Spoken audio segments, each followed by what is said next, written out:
All right, everybody, welcome back as we continue on what we have been calling the Phoenix Crusade, which is more like the Terror of the Bean, is what I like to refer to it. It's been an ongoing thing, right? So we're not going to worry about hunger rolls just yet. Instead, we're going to handle a few downtimes things before we get in. So there'll be a little scene jumping here, fellas. I'm going to ask you to bear with. Word. It should be pretty quick. There's two of them on the docket that I'm seeing. One is dealing with demon dogs. Am I right, Ramsey? That's correct, sir. And Brenogle, I know I kicked you out something. Did you have any response that you wanted to do about Mason and what he has discovered at Great America? I.e., it seems he went out there and racked up $400 checking out the park, but came back with nothing but the fact that they have a security building, which you knew that.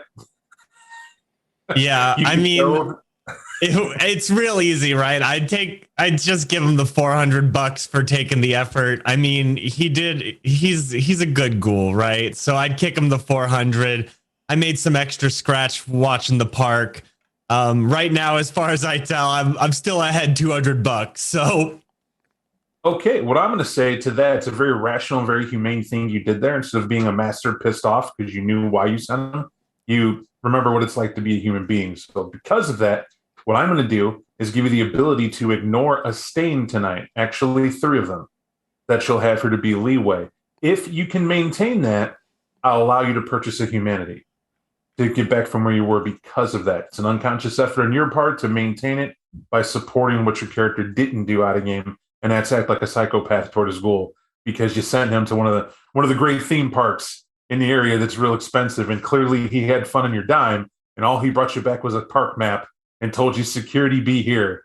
And you were like, shucks, guy, it's fine. It happens. It's very, very rational way to handle that. So it'll work out.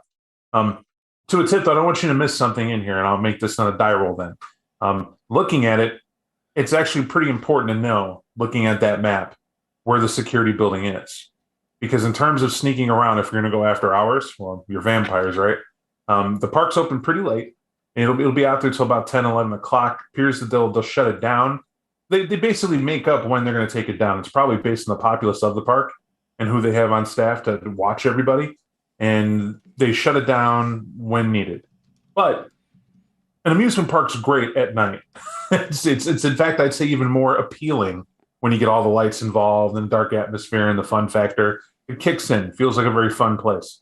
I want you to know that because you can use your own internet there to look at and check out Six Flags Great America and Gurney Mills or whatever other location they have and put in night, and it's a different event.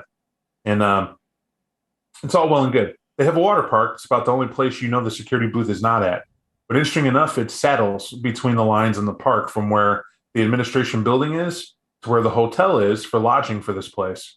They have their own lodging space for it, and the security booth is there, as if to point out to folks that you would have to be away from the park to get to where security is. But in what he gave you is a building that looks like a simple white warehouse, doesn't have anything but the logo for Six Flags on it, and several security vehicles on the outside of it.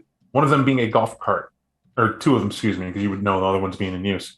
These are designed to get out there to people who fell over and had like heat stroke because they're out there during the day, or someone got hurt in the slide or whatever. And it's to quickly get them to where they could have their on-site services take care of that, or get them going to the hospital if that's what they need to do without disrupting the park. And that seems to be a thing. But Mason did tell you there are cameras everywhere. You could totally see that. Like the reason why he himself wondered how is it they're able to get those close-up shots on every roller coaster. Like there's certain points you come down and everyone says there's like all these cameras that you could see coming down to see it. That's a big truth that you can see cameras there, but it's because they also have a tower that has cameras all over it, and you'll see it in 3 or 4 places in the park. You've seen this type of setup if you looked up anything in the UK about how they monitor everybody on camera in the UK. They record everything, so any crime that happens, they know the zone, get people there can respond. Like some quickest response times will be there. That's the threat. So what I'm hammering home for the player, slappy to take away, is that cameras covered every inch of the park, but it's at night.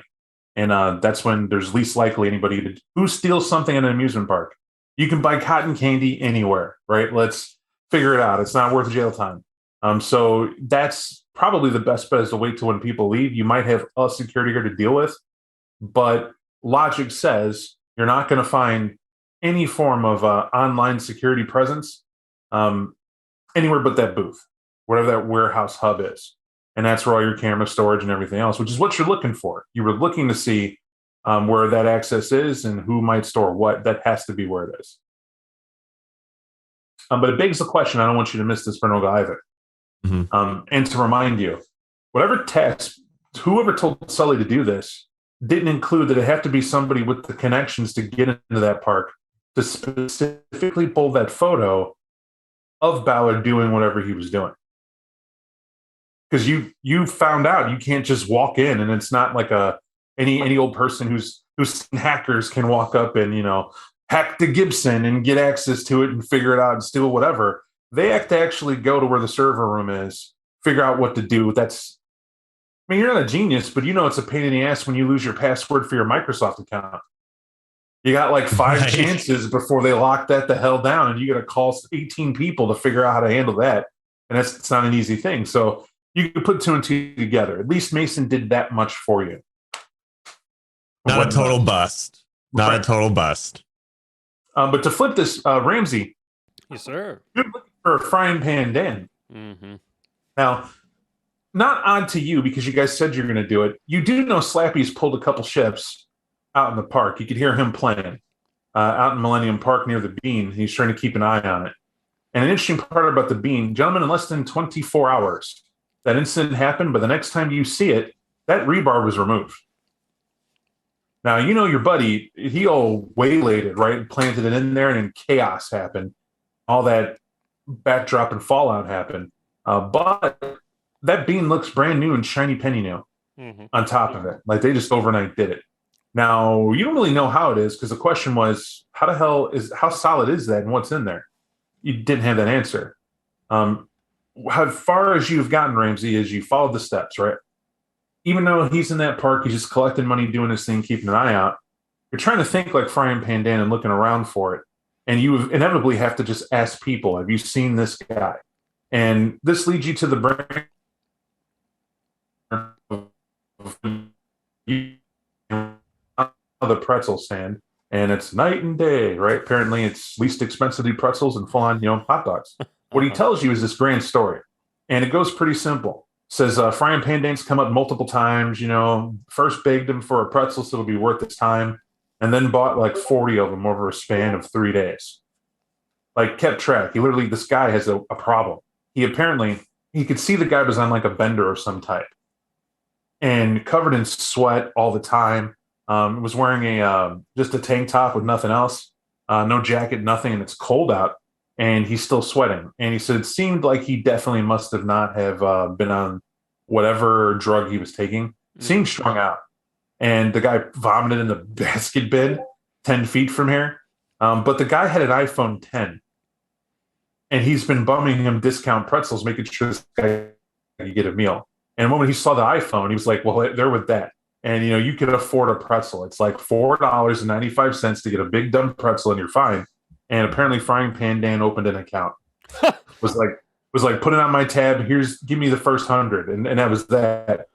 And so they developed a rapport. He said he always came in, got the salted ones extra salty, got himself the largest lemonade he can. And he oddly dumped half the lemonade, took the ice on top and used that to rub himself down as a type of weird bath that he would take right there. And then he would sip on the ice. And he put the ice back in the cup. Like some repulsive, he didn't know why that happened. It was just odd that he did it. And he had this penchant to chew on things, like his lip. His lip had a perpetual busted open thing, like sucking on blood, was he? And this is something Ramsey will get. You easily forget that mortals, Gould for a time, and not getting the sauce, they start developing these unconscious habits, a need for it. They're called to it. Your guy must be hurting for it. And these behaviors are popping up to the surface.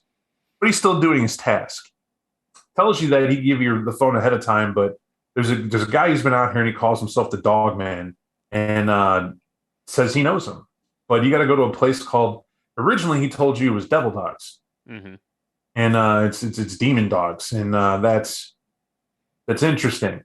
You were a little put off, but you looked it up. You found out where this place is. Not far. It's about a mile north of the park. along the waterline, and it's up to you if you choose to go there because it is ominous and very skullduggery, right? Like you drop the phone off here and whatever. It's not the case. Well, let me point out some things about this pretzel stand person. Gentleman is ethnic. You think he's Polish, and he deliberately took the battery out, but you could visibly see behind his counter he has it charging and told you he couldn't find the battery for the phone.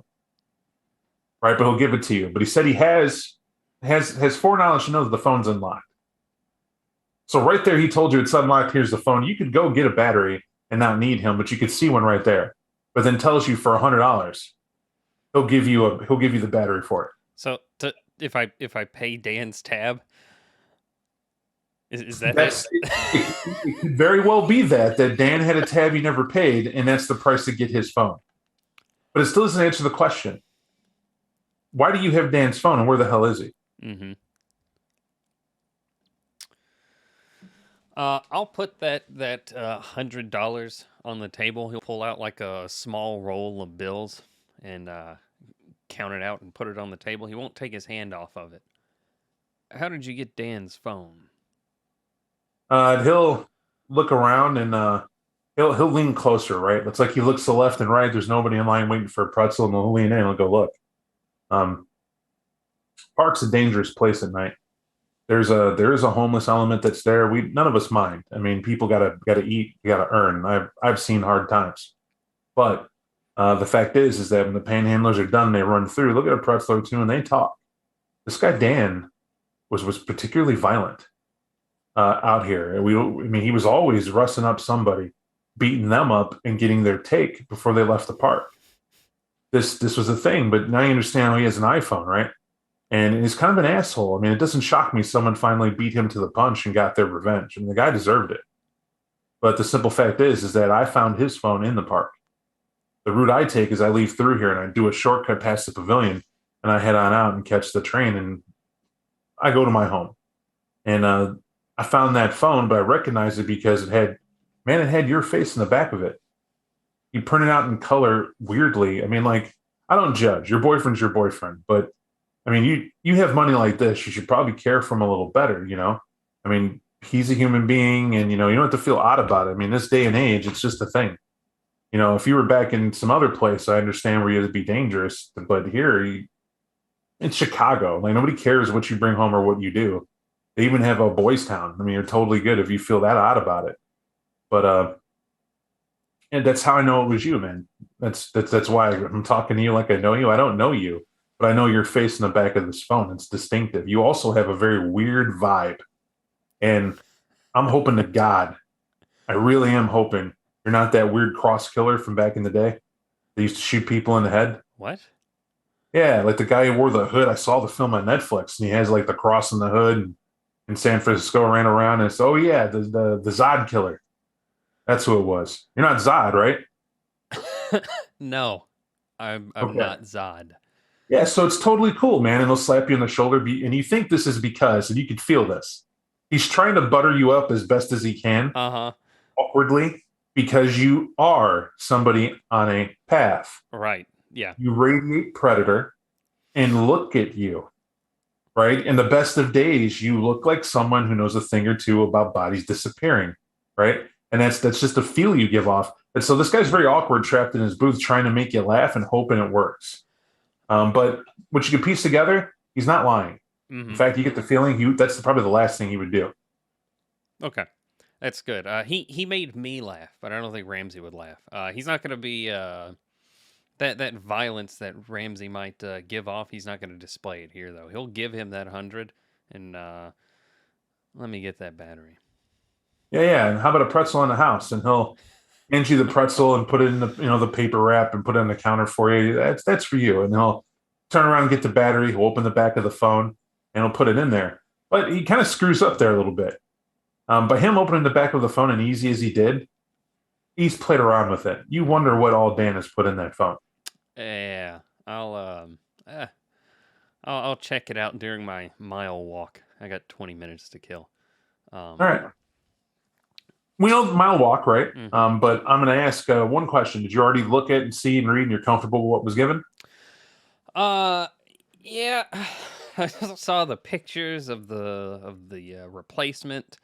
I had to read the audio recording a couple of times, but that is it's pretty interesting. I am not giving this pretzel to the pigeons. I'm gonna make that noted. Do you want me to read the recording, or do you want me to save that for if it pops back up? I don't want you to read it at all. I mean, that Okay. was for you. If you choose to reveal it now, you can. That's something that's not needed. Purpose of downtimes, right? But it kind of explains what goes on. But to catch everyone up in a small summary, you learned that something bad happened to Dan. It had to have. Yeah. Right? He was staking out the bean, as it said, and he was watching it. And the pictures he gave you were of a process that they do for the bean when it needs to be repaired or monthly maintenance. Apparently, they open up some of the panels and replace the bolts they need to, and they repolish the entirety of the bean. And the photos Dan got, because he was shocked, was that it's sheets of metal on the outside of a wood structure. It is hollow on the inside. They have metal support structure that's molded and folded all on the inside there, but it's like a honeycomb system in that way, right? Meaning that there are gaps in there and they're actually spaced you can put in there. And the photo shows you the construction crew who brought it in, the crane they used to replace the panel slats. That's all very heavy, very durable. This isn't something that you should just be able to do whatever you do to it. But it gives you insight as to why your buddy was able to put rebar dented into the paneling but didn't go through it. Mm-hmm. It's solid metal that's there. I mean, it's only going to be so good. But the violence that transferred to his hand and whatnot, he lived through it. I mean, he's immortal, right? Damage it, blood makes it bounce back. But the fact is, it doesn't help Dan. When he got you those really good shots, and that's fine because it was during the day, the fact is he described 2 points that should be of interest in audio. And it's either I can give that away in the summary, or you can leave that for role play when you tell people. Others will leave it up to you. I'd rather leave that for role play. That's a really good tidbit. Okay. So you do this walk. Now, again, the Demon Dogs are. They take advantage of posting what it looks like as you get there, right? Mm-hmm. This is a classic Chicago setup for our hometown favorite. It is, Devil Dogs. Demon Dogs is a competitor. That's what you looked up on your phone and found it was closed. The significance there is that it was still close to this area. And you get the feeling that maybe the owners just revamped, repasted, and did it. Mm-hmm. It used to be stuck under where you can get on what they call the L train, which is the subway system on the inside, right? It's tracked out to the loop you think it is. You didn't really get that into it. And the fact is the location was old school. It was a city favorite. Well, it gets revamped to fans of the place, made this place apparently. At least that's what they bill it as. Okay. And because that other place closed down, whether owners died, passed on, or whatever, they acquired the property and the IP, if people are more familiar with that term. And that's how business works. Now, they decided to go north of the whole area here in Millennium because it would be popular. It's not that far away, and you get classic Vienna-style hot dogs delivered. It's known, Chicago's known for it. This classic food is available in this place, but I need Ramsey to understand, going up here and looking, especially these people are odd to you. You see folks who are in here sitting down eating food that choose to be blind to what's around them. You wouldn't feel safe feeding on anybody when there's traffic walking by you. It just doesn't make sense, but you get it. You're a vampire. You shouldn't feel that way. Mm-hmm. Much like if you have a pet at home and they eat, you would understand why they're using their senses. They're smelling more than anything, and they're definitely listening. Any tremor or disturbance, and they're looking because that's what instinct tells them to do. Yeah. You begin to see more and more how modern society makes it to where your mortals are just cattle. They have no ability to look up and note what's going on. Because when you walk in, people don't even look at you when you come inside. It's just you can walk all the way up to this nice counter, everything's set up. And behind the counter, there's 3 guys. They're all Hispanic, seem to be funny guys. They're having fun. And you see they're making some orders. One guy, who's the guy working the register, kind of has his hand on his chin. He's looking over at the counter, and there's a TV that's up there above on the opposite end. And it's kind of angled in the ceiling where they could see it where it's at. It's not security. It's literally television. And it's playing because if you were in here and nothing else, this room would be boring. Mm-hmm. And you could see that by the space. And so they got the TV to have something going on so it's more appealing to people trying to eat. Very much what it is. Get in, eat, and get the hell out. But all the sensational colors and how bright it is on the wall is supposed to be an illusion that we want you to stick around. but that's all it is. This isn't a place you'd expect Dan to be in. Frying Pan Dan is a panhandler. He's a bully. What he did to you in the past, which is why you cursed him in his current condition. Mm-hmm. And that's all well and good, but there's no way he's here. So why would this guy be around? Looking around, you also don't see this guy out here, but when you check your watch, you're about 10, 20 minutes ahead of the curve. Well, it's all right, so I'm a little bit early. This is kind of a hunting way. Ramsey will I guess kind of blend in while he waits till that 9 p.m. mark. I'll go up to the counter, kind of taking my time looking over that menu, and of course none of it's going to sound appealing, right? Chili cheese dog, like whatever. I'll just pick one and just order one from him. You get your meal going to get that on the side, and the guy who takes your order just looks up, yeah, what are you getting? And you tell him what's going on. It's interesting to hear him upsell you. That's the one thing I want to get across. When you're in there and you're like, oh, I'll just get a hot dog, your special is fine. And he's like, yeah, $1 more. You get 2. You get a double dog. Throw it in there, man. A guy like you. Need that protein, bro. And you just stare at him, and he's like, yeah, I'll get you that. He'll just put it down and go, yeah, it's just a little $1. What are you going to do? Extra, right? And so he throws it up there. It talks so fast, it's hard to even pick up on it. And you're doing the change in the whole system. He looks over, and there's already a guy halfway making it and completing it. Gives you the impression either they're that quick or they're just that prepped. Either way, it's pretty impressive. And get to the end of the counter, and you have it. The other effect is you'll see a guy leaving with a platter of food to go out to the table.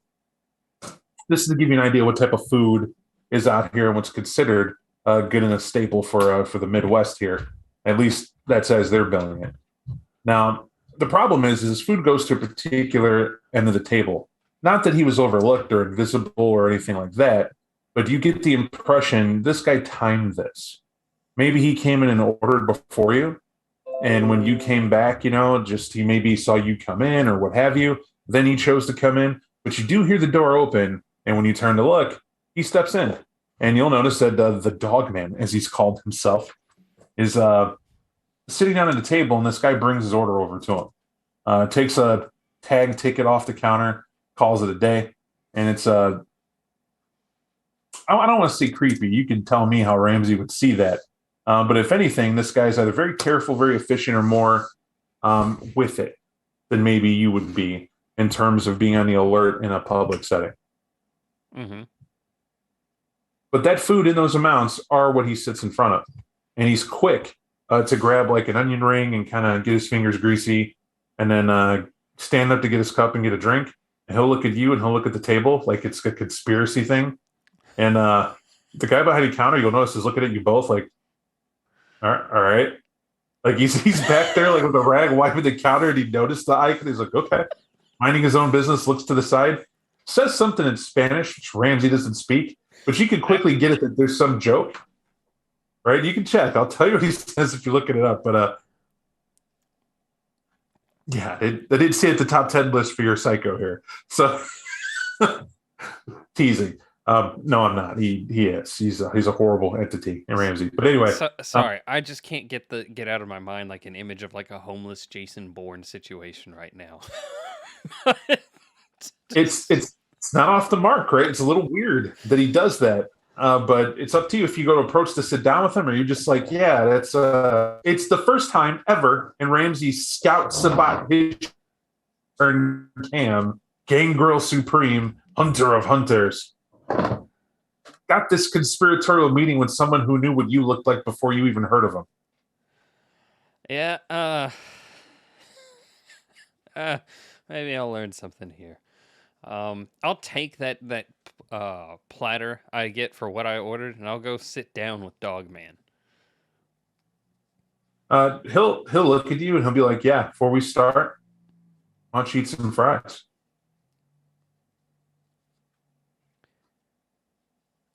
I'm all full up on the pretzel. Yeah, I didn't see you eat the pretzel. Tell you what, I'll make it easy. Takes a ketchup bottle, squeezes out a quarter section of the plate. There you go. It's Heinz ketchup. They don't do the cheap stuff here.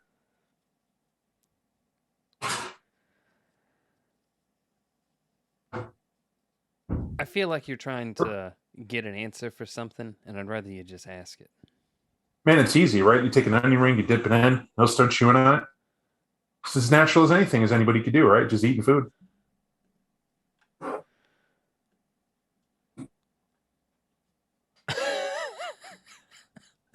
Sorry, this is just so fucking weird.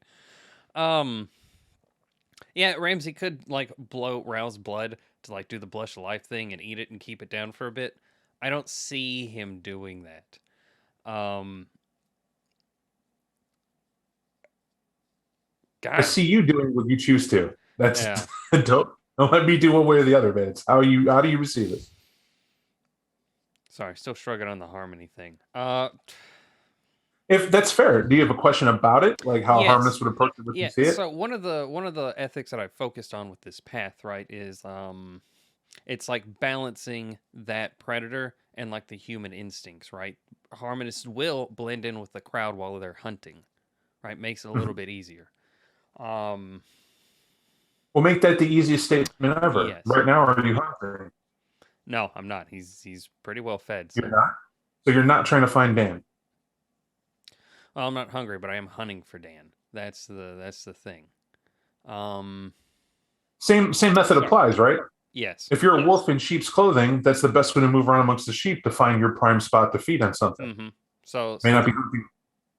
sorry to go with that thought. I'll don that sheep's clothing, rouse for blush of life, and begin like munching on some of the food that's here. Onion do rings, your rouse. fries, what I got? Yeah. Yep. Let me rouse.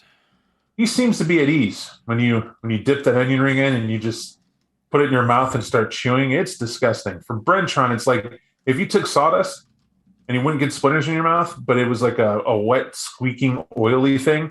That's what it's like. Imagine onion ring with no flavor. It just squirts this warm, slick oil in your mouth, and you're now chewing on it.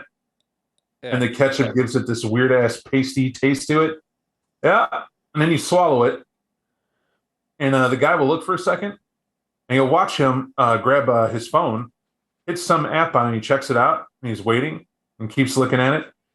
And just when you're about to be, okay, what the hell's going on? You'll hear the alarm go off on his phone. He's like, oh, okay.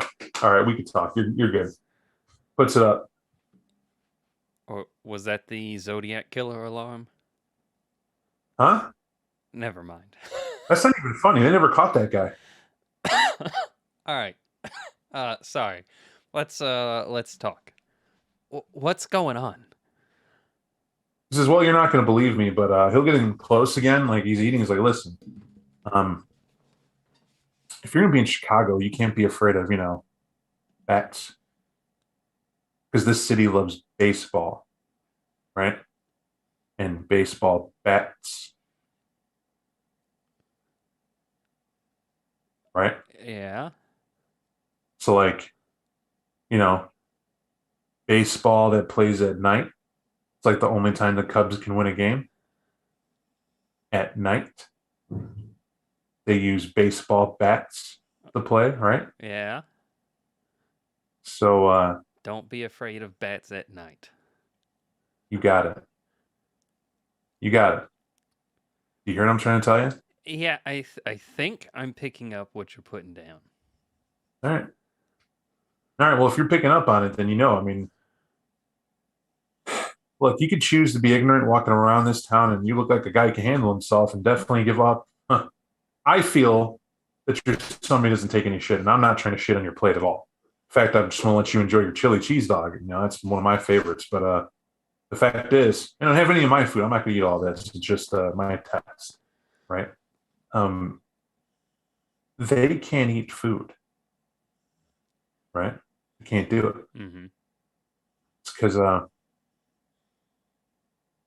they're lizard people. Right, they gotta eat the that fresh meat, not that cooked. No, it's worse than fresh meat, man. They eat your brain. They eat all those juices, right? That's really the goal. That's the way they reproduce. I'm told to get at the stem cells that come from the brain that I was reading, and they get access to those. And when they digest it, they're closer to the primordial soup we all came out of, and then they're able to exude this substance that's able to grow more of them. They can lay their eggs in it. It's like the only way they can hatch. It's like a terrible existence. They're either that or they're vampires. I'm not certain which one, but I'm pretty sure it's on the line. I saw something, and I think it was more lizard than not. It like came out of the sewer and grabbed Dan. Like it was weird. It had like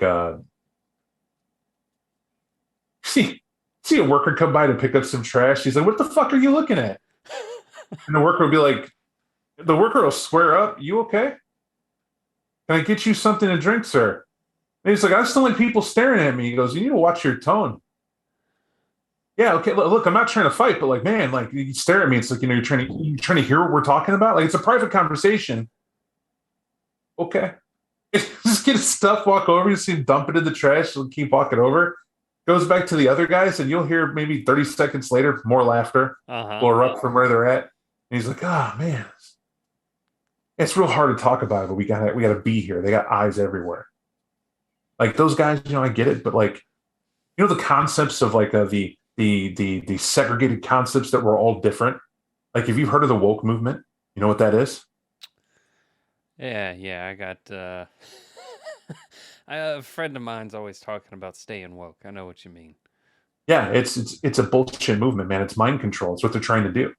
They're teaching people to segregate so they can look easier at the tribal separation to pick the wheat from the chaff. Right? We made it easier for them to target the people that would be easy meals against difficult meals. They don't want you to resist. The more people who fall for their labeling and their segregation, like, don't you think it's weird that we've been fighting for years for civil rights and to get these rights for everybody and for black people to just be considered people and women to just be considered people? And then the woke movement comes out and starts segregating people all over again. You're like a cisgendered, whatever the hell thing they want to throw out there. We got all this classification. You don't see the conspiracy. It's another form of control. It's the new Pepsi. It's the new Coke. I'm gonna like put my hand up and like I'm trying to reassure him a bit. I see what you're saying. I know what you're talking about. Yeah, well, I'm concerned about Dan. You said all right. I'm getting to that. It all relates to that, right? So there's my buddy in the park. He's with Dan, and we squared off the park. There's like this freak ass riot that happened, right? And I had a guy in the inside. We know what happened. They used gas. They used mind control gas. Everybody's skating at the park, minding their own business, bringing their kids, and they just brought a single oxygen tank disguised as a medical pack, right? Just an emergency pack. They had a guy named an EMT who was there, but somebody swapped that oxygen tank that he brought with in case something happened. And what he did was he slowly let that gas go. And it's like a function of mustard gas. Mustard gas sticks around if there's no wind. It's called the Windy City, but it's not because of the howling wind that whips through the city. It's because people are full of shit. They talk trash all the time here. You can't trust anybody just because they tell you why. That's the whole thing. So that's why it's the Windy City. And it's really dead out here, at least around the rink. Otherwise, you wouldn't have people come out to ice skate, right? Too cold. So there it is. They're spending all day in this gas, and all it took was the right lizard folk to come in and do whatever. And they had this weird guy up there that somebody said might have been look real similar to one of those blues players they got at the House of Blues sometimes that get up there to play. Said they knew what he looked like. At least that's what my buddy said. And because there's a guy playing in the park that looks like him. I mean, it's a common look. The guy's got like a weird hat and like plays a trumpet, and like, okay, he's skilled, but like the trumpet's been around forever. Like everybody knows how to play the trumpet. I mean, you could be in school, you learn the flute or you play the trumpet. Those are the two keys of the marching band, right? Right. And then you're just going to be skinny enough to pull off the cool guy thing. I don't need enough, but I'm a starving musician. And then you get laid, right? And then that's why you're the musician, and that's why they pay you money. But this too is a trap, right? You fall into that, you're in the classification of the woke segment that says now you're an alpha male preying on females, treating them like object, trying to make them think that you need to be taken care of so you can get them in their clutches, which is another form of control. Man, it's all about convincing people that you're the victim when really you're the one who's the superior here, manipulating them to dance to your tune. Don't you get it? I get it, dog man. I get it. I see what you're saying. All right. So Dan, and that's where we're at. We know about this gas. We want to know if anybody else was out here. Typically, you got to see the after effect. Any good organization for anarchy would stick around to see how it's affecting the people afterward. And you know what happened in the city after that event happened? What happened? Nothing. They came out, man, and were fixing the bean. Think about being so pissed. You were so black and so angry that you were black and so pissed off that you could move so quick that you planted a piece of rebar in like the genetic cherry on top of whatever the government wants to say is their special bean. Nobody knows why the cloud gate's here. It's just a silver bean in the middle of the park that says, come here and spend money because we're a city that has money. That's it. They're controlling your mind. That's what's in the bean. And you had this guy brave enough to come up and just express that rage, and it set everybody off. That's what the gas did. It lowered the inhibitions. And because a black man expressed rage and hit their precious bean, that's the mind control device. It set them all off. They tore apart the area. The police came and quieted them and just sanctioned the whole thing. Quieted everybody. Took it all off the plates. And when we were figuring this out, drinking our coffee, knowing what suddenly happened, Dan didn't want to go take pictures. So he did his thing, and we were watching him. And then my buddy screamed and took off running from the area. We didn't know what was going on, so we went to go look for him. And I remember there were a lot of pigeons out during the day, like where we were. They were like everywhere. I think Dan was getting pretzels and just whipping them to get them to leave them alone. Like all day, we'd whip a big pretzel, they'd flock away and eat the pretzel and come back maybe a or two later. And then he started acting real weird, like he thought they were listening to him.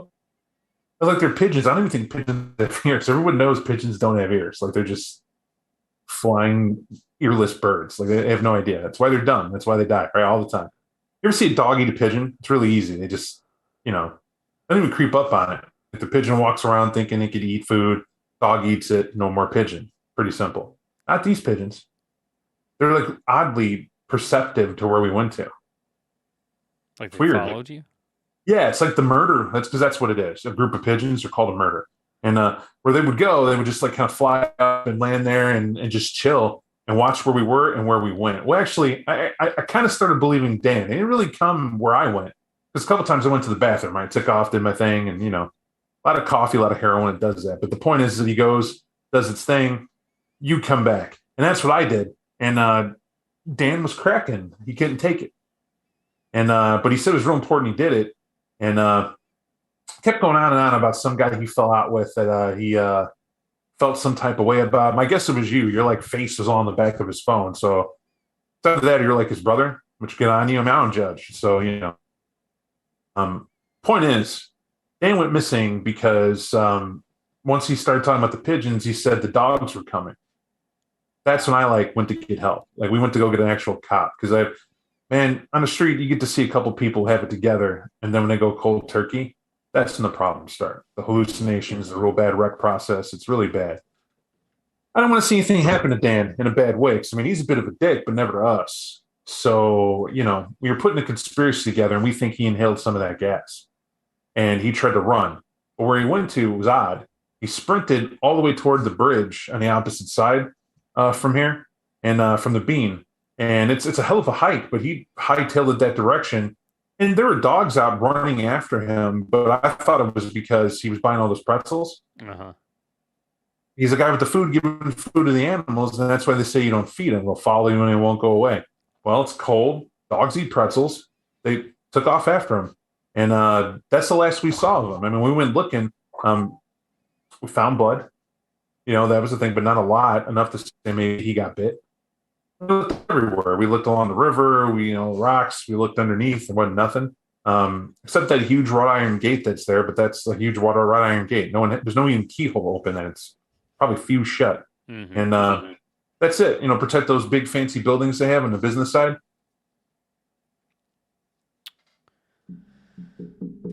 He'll knock on the table a couple of times.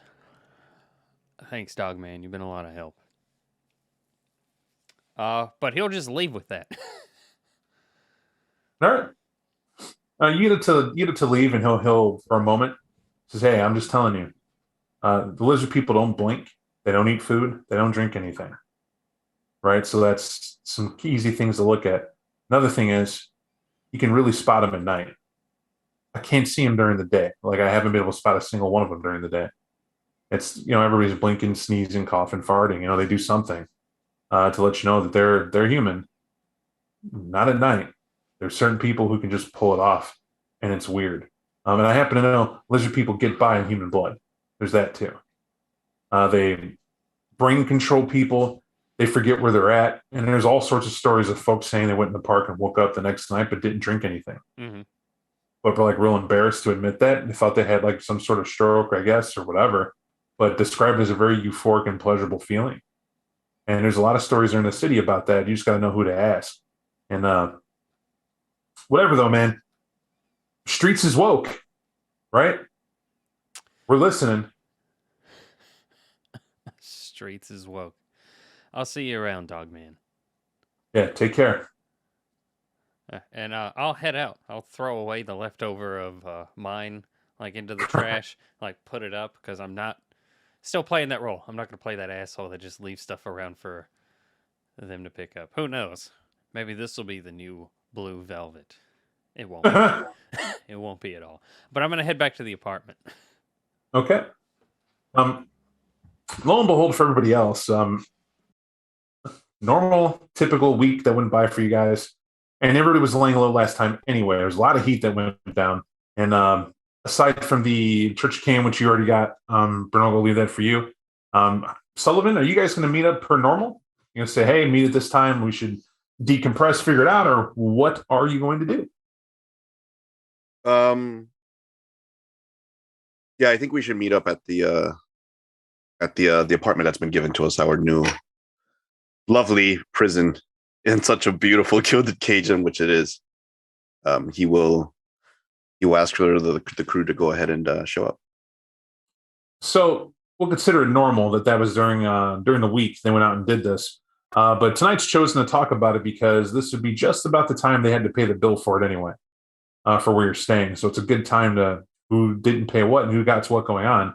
But as you guys come to, whether you stayed there or not and are just visiting, we'll just skip past how do you get there or whatever, and you guys will arrive. Unless you need to do something specific before you get there.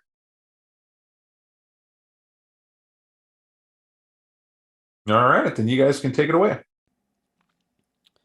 Ramsey will come in, sit on the couch, and flop an iPhone 10 onto the coffee table. I found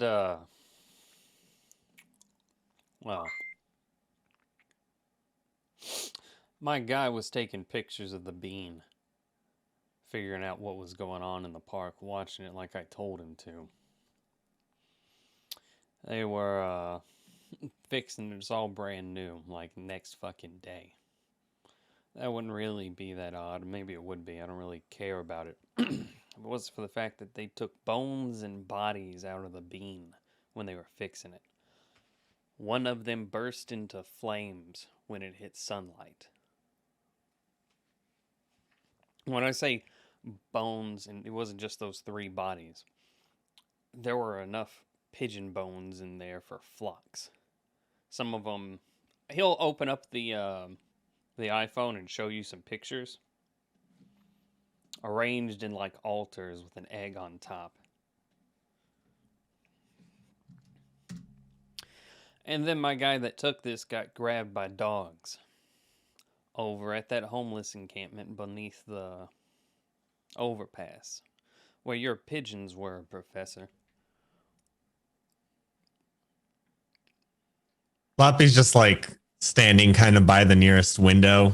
He's got like a cigarette in between his lips, smoke just blowing out the window. And he's like, God damn, it's a lot of pigeon bones when he looks at the picture. Like, who knows how long they've been sticking pigeons in that. Eating whatever was in there. Ramsey, what makes you say altar? Like, was it set up like this by the people fixing the bean, or? The people fixing the bean hauled that shit out of there. Cleaned it all out. I'm asking, you say altar, like... Did you see that picture I posted in the chat, Mike? Yeah, I'm looking at the picture. What I'm asking is this picture taken like through a hole in the bean, or is this how it was set up when people took it out of the bean? You get what I'm trying to say? Oh, yeah. For the picture, and correct me if I'm wrong on this, Bob, My man Dan took this picture when they took one of the panels off. That was inside. The whole thing's honeycombed, but there are a couple of spots in it that are hollow. That wasn't just piled up haphazardly, that was made. More than that, after he was taking these pictures, the fucking pigeons in the park were chasing him. Not chasing him, following him. Like you might have a dog hound a fox, or a ghoul run down someone you're trying to feed from. Then those dogs, well, apparently got Dan. It was over near the grate behind the that homeless encampment beneath the bridge. I know for a fact that grate comes off. People there at that homeless camp, they'll steal shit. Probably from people they're killing. Maybe from those bodies they're shoving in the bean. And you saw that your guys saw big dogs go over there? The big dogs chased him there. I don't know if he's alive or Say dead. how many? Nah. Slappy's just like shaking his head and he's like, werewolves. I saw 3 of them. I suspect they were. One of them fucking laughed. It was a little unnerving. So that checks out with what I saw just before everything happened. Sullivan, who's been quiet the entire time, simply adjusts his glasses as he sits down, still in his chair. He's been tapping his fingers across the arm of it, very impassively. And for those of you who have noticed him during the week, he's just not even blinking. There has been a small, or rather noticeable change regarding his demeanor ever since that incident at the park. And he'll simply pipe up and say, "How does this benefit us?" Weren't we asked to watch it by the people that met us in this apartment? We have. You're right. You're right. That does count. I'm sorry, I'm just slightly distracted. Anything else to report of that?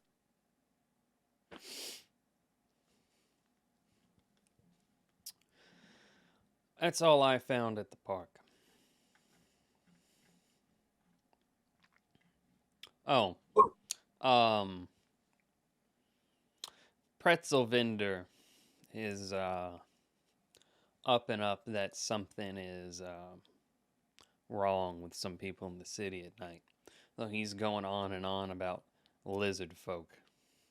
Weirdly enough, I think it's actually helping the masquerade. But do be aware, he and some others know that some people that walk around at night don't blink, don't eat, can't eat.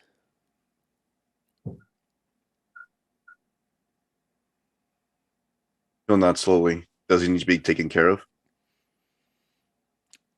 He's with a lot of woke folk.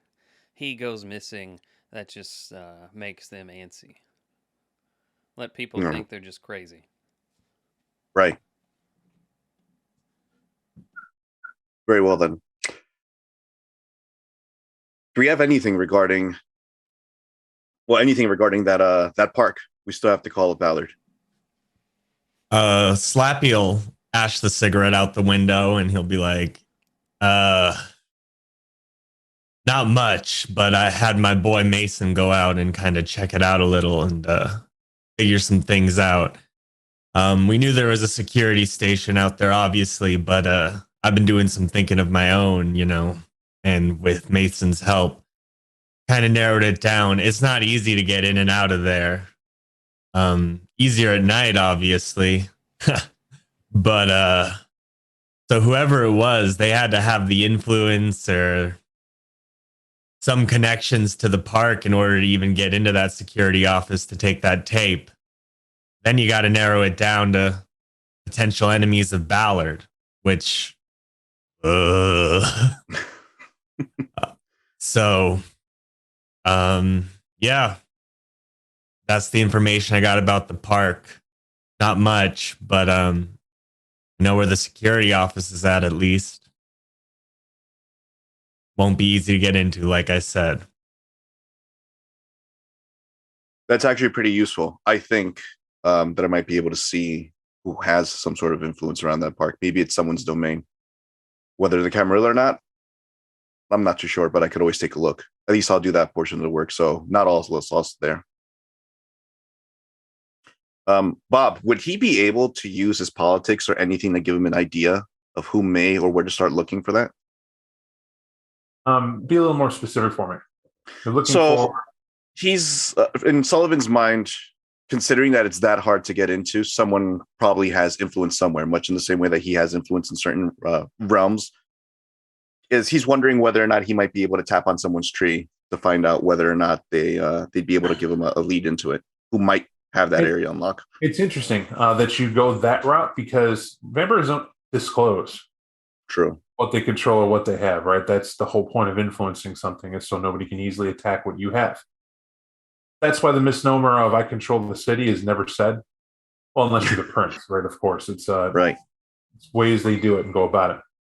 However, something you could do is understand the fact that it's technically Gurney is where it's at. It's out there at that weird some border. It's not Chicago. It's not anywhere the show really has influence, other than it's close as an amusement park could get to support the city itself, to pull for interest. So that's a thing. You'd have to go out there and just figure it out. But you do recall and remember this: the last time you guys were able to figure out that there's some sort of anarch movement out there, or someone's out there. You guys saw inside the Gurney Mills Mall that was there. Calls it home. I mean, what are the odds that they have a home there but don't have any influence in that park?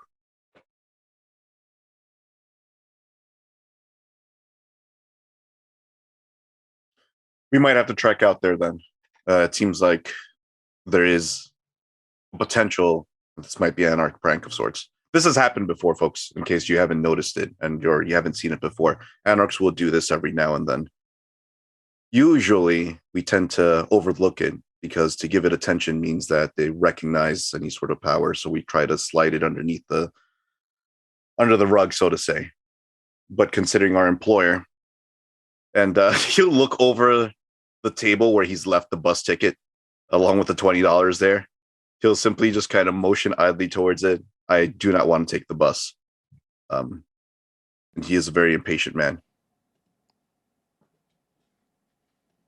Is anyone up for the trip? I'm down. Little B&E ain't that bad. I'm down for the trip, but I mean, Ramsey got some good information. Don't you want to provide that to your Ventrue hit squad? I don't know. Maybe show that we'd at least made some progress.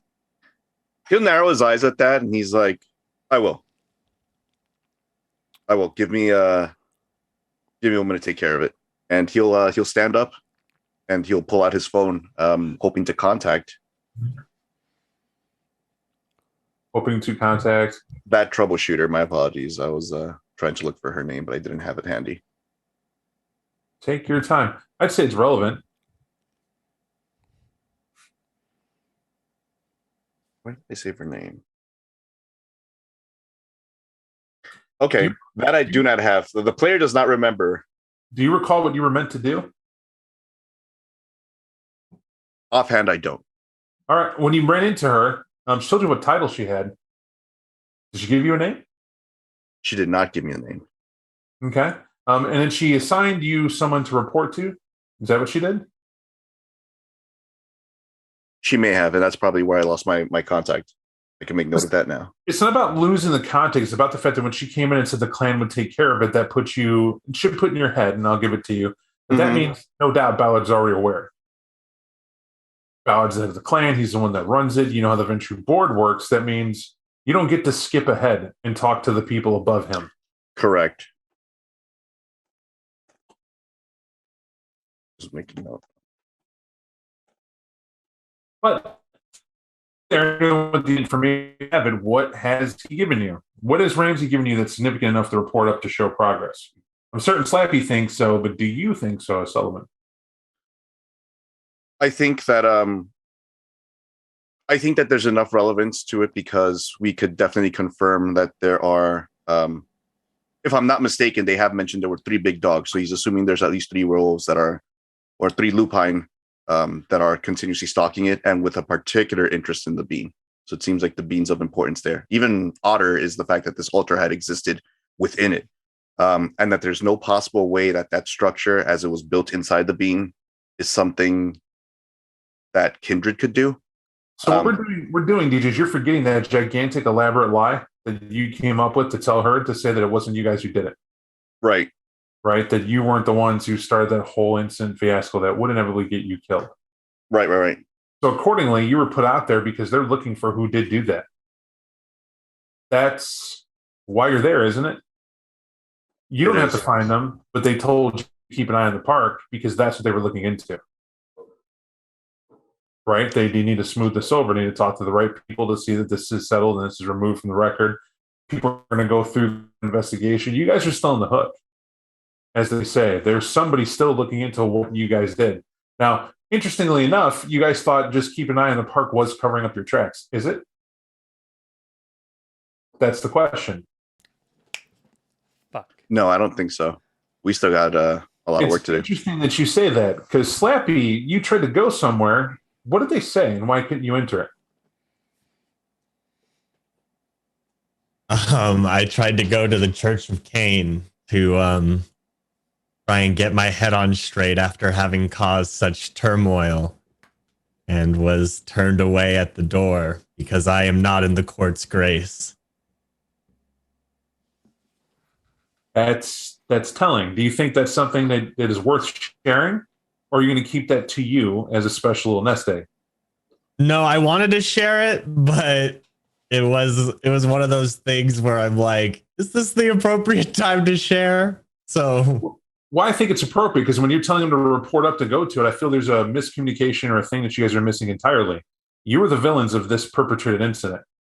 Mm-hmm. They don't know that it was you. And it puts you to task to help find who did it. Something happened. People don't in an ice skating ring don't just riot and kill each other or beat up each other or try to kill folk to do that. And the people who were there were strong enough. There was clearly a force to kill them better than they could do it. Right? We're talking all of you frenzied there and threw down and were killing little girls with ice skates out there with grandma, with Mima and Peepaw out there having a good time. And you ended them. Okay, and in brutal fashion, then masked as cops to remind you to sneak off the ice, mentally controlled one of them to throw them off even further, to then lead in a chase that got you away to where you escaped, to get to this place, to only realize that the city is in pretty much on a lockdown type fashion, and calling someone meant someone else being already in the know. Clearly someone's watching you, or tabs to watching you, or that was a territory, but there was a fast response time to what you had going on. And they appeared and asked you a question of which you're on the hook for. And old Sully pulled in the clinch and threw a big ass lie out there that seemed to get you off the hook. But there's little to none in terms of effort that you followed this up with to make that so. So don't go chasing your tail, right? They didn't give you anybody to report to. They told you sit tight here for now because the suspicion was still there. If you recall, some of you didn't even bother to change your clothes before you got up there. Right? We wore the cop outfits we left. A few of you took them off. Some of you didn't. Specifics be damned, but you still had blood smudges and smelled like fresh kills. That we can't take care of. And she didn't know. Suspicion was there, didn't ask, because you don't accuse when you're not certain. And Sullivan did really good to convince her otherwise. Right. So that gives me an idea of what I'm going to do. He will call the Primogen. Actually, that's a good question. Would Sullivan have the wherewithal with politics speech and know he could reach out to the Primogen himself, or would he attempt to reach out to Sovereign? So there's 2 different positions, right? One's a seneschal, one's a Primogen. Where do you think you rank in the hierarchy? Not anywhere near them. So what we know of a Primogen, what's a Primogen's job? If they have one. Take care of clan issues if there was one. Actually, it's a misnomer. They don't take care of any clan. The Primogen means by title that they're the best member of that clan to advise the prince on how to govern the city. Correct. That's what that means. It's a prestigious position. Typically, that means they take care of their clan. That's almost a given, right? That's one of those things that's considered a culture piece expected of them, but by no means does it have to be obeyed. Clan Ventrue in the city of Chicago is Ventrue dominant. Most likely, and I will tell you absolutely, there's a chain of command and a hierarchy. But you did something very interesting. You called your sire, he told you to be somewhere, you didn't go somewhere. Told you to go there so you can handle it, you didn't. This is ringing a bell. Right. It is. He'll you know what? That'll be what he does then instead. That gives him a better idea. This will also help him smooth a couple of ruffled feathers. He will reach out to our lovely friend. Where is my mentor's name, who just escapes me now? Neely. This phone call, just as much dread as you have to call it, you'll hear him pick up and be like, yeah. Mr. Neely, I have news for you.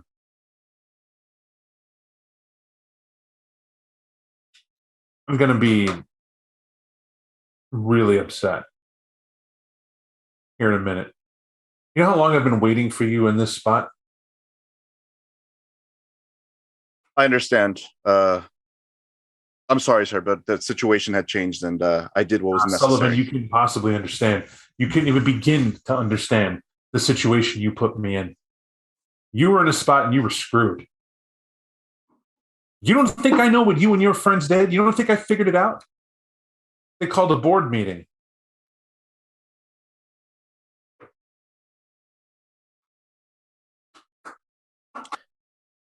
We have a track on the werewolves. What do I care about a werewolf? It's what they're looking for now. No, it's not what they're looking for. You don't get to tell me what they're looking for. You didn't report in.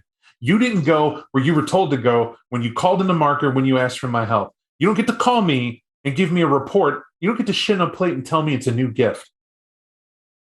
Okay, Sullivan, you don't get to do that. What I know of is that you sung like a little birdie and spun yourself into a situation that the Ventrue clan's now paying for, that I'm paying for. I'm sorry, sir. I'm trying to make it better. You're sorry. We're the clan of leadership. Do you think we take sorry? And who got ahead by saying they're sorry? You're right. No one. He'll adjust his glasses, but he'll now turn his back to his coterie as he handles the call. I want you to do an effective usage here. One, you're going to go to where I told you to go to. We don't have a relationship until you do. And that is because when you wake sleeping dragons, you got to pay the fee. And they love their coin. They count every one of them. That's what you did. You don't half-ass pull on Superman's cape. You give it a good tug and you hope for the best. And this is the price you pay. Any other day, I would show you what I've been through and help you understand the type of life I've lived. But it is one of survival in this town. 1 minute, you're caring about the stock exchange. The next minute, you're slugging it out with those lupines. And one of the bloodiest wars this city's ever had that took the life of Loden. Crown Prince of the Camarilla, Loden, you can go anywhere without hearing his name. You have Elysium law because of the great Prince Loden, and we get to live in his shadow. Still. And did you meet Loden? I never had the honor of doing so. No, you didn't. I did. And you'd be dead. You'd simply be dead. But instead, you have his youngest failure sitting up there on the throne hasn't done a damn thing.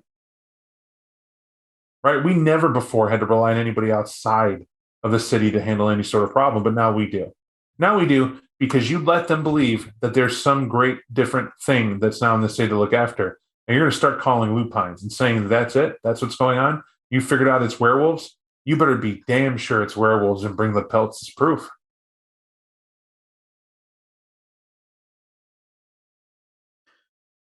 We've got some evidence.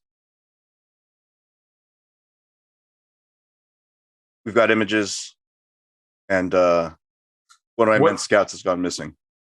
Sullivan, what scout? You have a defunct group. 2 of them are former Sabbat. 3 of them are Sabbat. 1's an Anarch traitor. What you have is shit in one hand and hope of the other. If they can't kill and they came out of that sect, then what do you have? What use of that?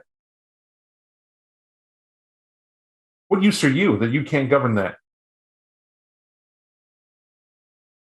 What does a venture do with potential? He grooms it. That's precisely right. You do remember, right? What was the lessons? Now, I understand I might not be the nicest guy, but I at least made certain that you understood that, right? The agauge that you go through is very important. And part of it teaches and impresses upon you that fact, if nothing else. Now, the board that we're talking about, the lictor that came to see you, she's very thorough, but she's also like a barking dog. She knows what she's told to do, and she's going to seek it out and do just that. And before you think any further, I understand that this is not how you're used to me talking, but this is me pissed off and at my wit's end. I don't deal well with failure. And that's what you've done. You've shit the bed and have asked me to clean it up for you. I don't like getting my hands dirty.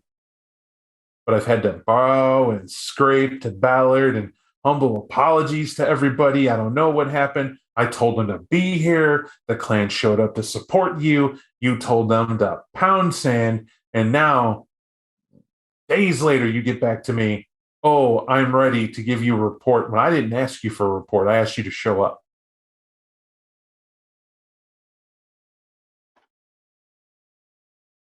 Of course, I'll pay my dues now.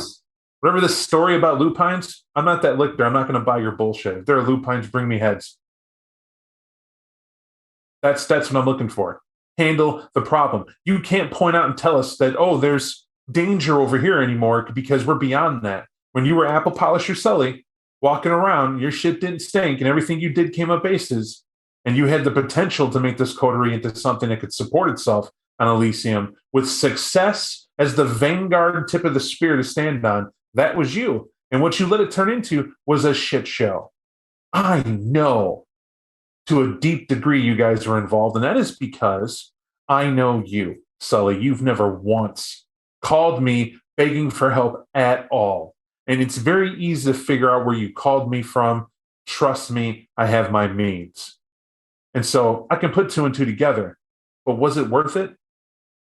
You could have went and fed anywhere. You chose to do it at that park at that time. And you let the Sabbat out of the bag. Fix it. And the only way you do that is before they make a decision what to do this court, you better go talk to the right people, go make the right favors, go fix it, whatever politically. But if you're not going to do that, then you better take your bully boys. And if those are lupines, then you better hope they are. You better come back and show why you're willing to stand forth and be the spear for Kevin Jackson. Because if not, you guys make perfect scapegoats. Hell, even Tally the Hound says that you guys are worthless. And as Sabbat, he was the first to ask to kill you guys, and he's still beating that drum. And I'm told he has a meeting with Kevin Jackson tonight. I would do something. I'll take care of it. See that you do. And he will hang up. He will hang up as well. He'll look to the rest of the group, unblinking, once again changing his adjusting his glasses as a nervous tick. We've got to do something about the lupine situation. We're beyond being on the hook. I will say, fuck the Ballard situation right now. We need to take care of lupines. If we could at least do something, bring back not only evidence, fuck, even hunt one down and bring it back, we'll be in good graces again. I also need to make a couple phone calls to see what we could do to smooth it over. But we're now on the hook to produce lupines. Is anyone familiar with hunting him down? And he'll look over at the Sabbat specifically, at his former, the trio there. I was a lookout a couple of times. Pretty sure I fucking told you guys this story before. There was A time pack up in Brooklyn took one at a fucking McDonald's. They're not human, but they're not something you need a pack to take one down. Silver Wolfsbane also helps. But we're going to have that in abundance. I could take a look to see if I could do something about that, at least in terms of resources. But in terms of taking one down, how confident do you feel? That one was when it was alone and out of its den. I've got a pretty good idea where they stay, or at least where they come to a lot. That homeless encampment behind that grate. When we went there the first time, I tracked one down. He was trying to hawk some stuff, iPads, equipment, smattering of a lot of things. But that's also where they do business, and there was more than one there. Well, we know there's, and he'll look at rot. How many dogs did you see?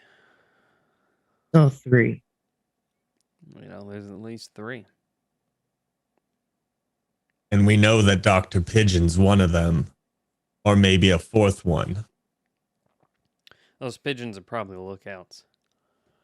Gangrel, Nos, we can do the same thing with those animals. Wouldn't surprise me if the dogs had some other way of doing the same thing. Shit, Dan thought so. Or at least he was on the track to it.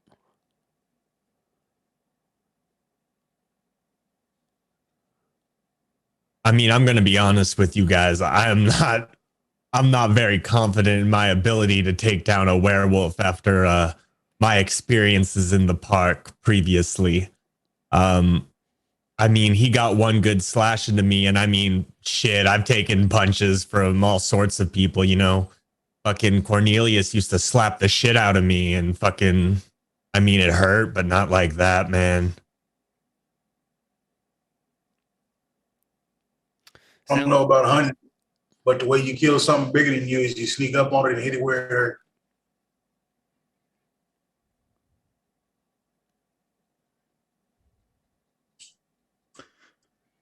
All right. So game plan. Your marker with the Hikatas over, yes, Ramsey? Yeah, they were happily, they were happy about their resolution. So they took care of the evidence? Mm-hmm. Perfect. I think we might be able to call in Tally with an update, let them know the situation has been handled there. But also, he has a meeting with the prince tonight. If I could probably intercept him and or ask him to hold off and tell him that we'll take care of the werewolf situation, that might buy us time. And one of two things are going to happen. We either succeed or we die, and it's a win-win situation in his eyes, or at least I hope, I pray that that's going to be the thing. Is anyone opposed to it? I'm opposed to talking to Tali beforehand. I think we need to, if we're going to do this, we need to do it right. Show up with tangible, like, evidence, right? I mean, if I'm Tally, I just follow us to the wherever. We win, kill us after, take credit for it all. If we lose, let the prince know what happened and it's a problem off his plate. I wouldn't rely on him for the werewolf situation, man. Slappy is unexpectedly right about that. There's not an insult to you. I wouldn't have. There's a or whatever. Point is, Sabat don't take promises or excuses. They're looking for results. Tally was part of that. His whole clan was. They're wired that way. The Sabat, I think, is a lot like that because of that clan. They're not someone you can talk to. They're not Ventru, Sully. They won't take deals or offer help. They only take payment. But you know what he is? He'll pause and he'll clear his throat. He's Camarilla now. As far as I'm concerned, the Lasombra are Camarilla within the city, and that's only by dint of the fact the prince has allowed it to do so. So he has to play ball. He has to play ball within those rules. You're wanting to deal with him, you need to deal with him with something to bring to that table. We do need pelts or heads or claws.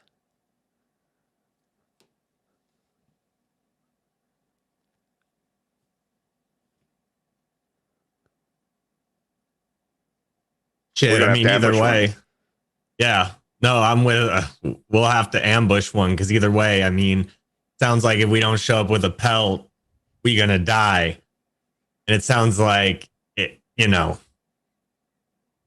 just saying. Do you understand? Like, what is your understanding of what Tally wanted you guys to do?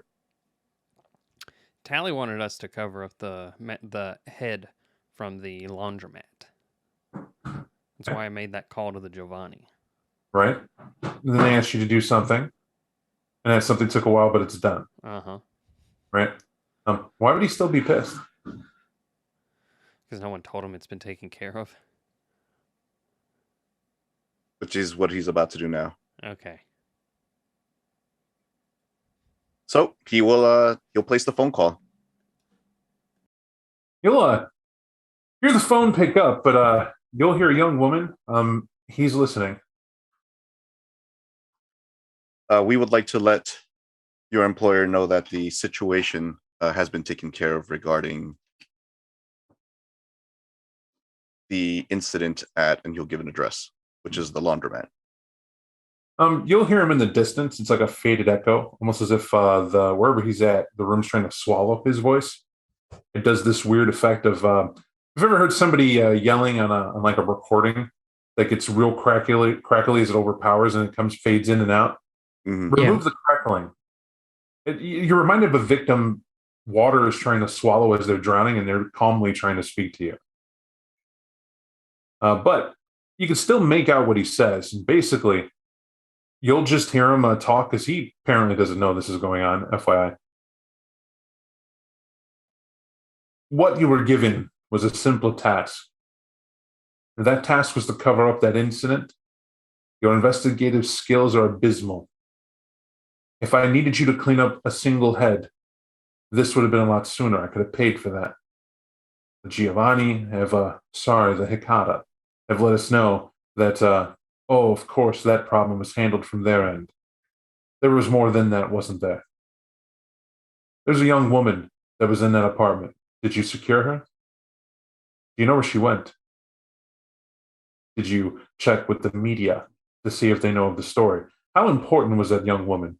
Who amongst you knew her? Somebody at a phone that was called, and I haven't called that number yet, but if I were to call that number, I wonder if a phone would ring from one of you. Now, if I did that, understandably, I'm that good. This is what I did for a sect, an entire sect, just me. I hunted down and eliminated loose ends and problems. But the definition of a loose end, gentlemen, is the fact that all dots are dotted where they need to be to complete the sentence, all T's are crossed accordingly to make the contract valid, no matter what it is. That's to be thorough. You are blundering. I am unhappy with your idea of taking care of this investigation because you've applied it blindly. I don't like to chastise because there's just simply be results.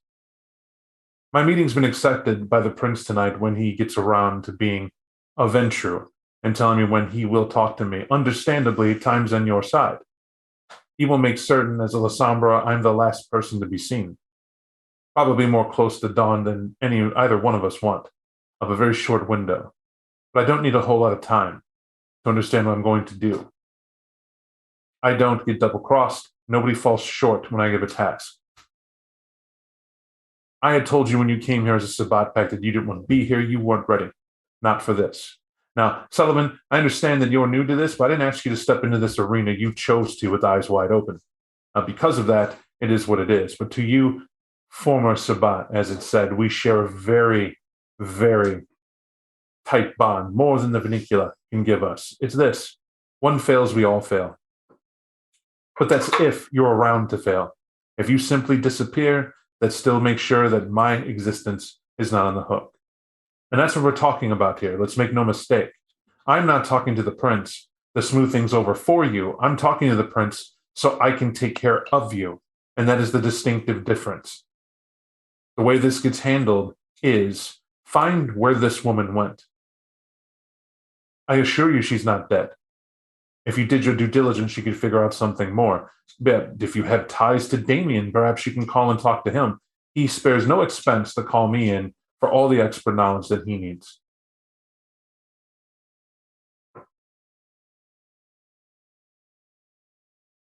He'll look to the coterie, and he'll clear his throat.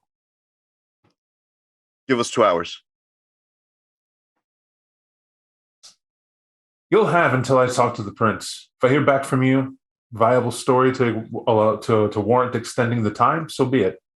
If you don't meet that window, well, I will be very efficient in the hopes that the prince understands I have to do what I must do. That's all I'm going to give you. Now, before you think this is unfair, this is different rules. You may owe the right people. This may be hollow words because you're shielded from on high, but you'd have to owe somebody pretty deep to get that to happen. You're also banking that I'm going to care. To me, I can't get in trouble for killing someone who's not around.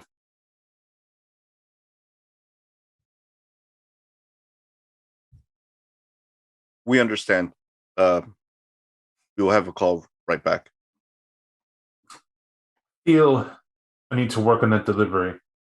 I have no intention to kill you. To kill you, it does me no good. I have every intention of making your existence very, you'll hear what sounds like ruffling papers, difficult. You'll owe me.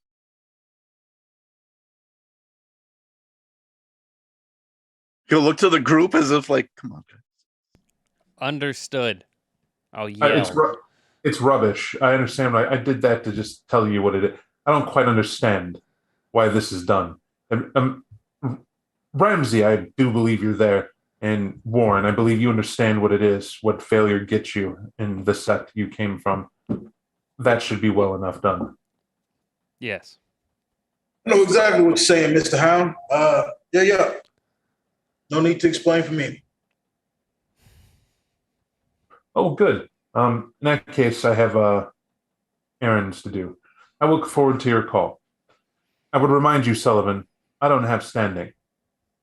In fact, my own friend has more standing as a Lasombra here than I do.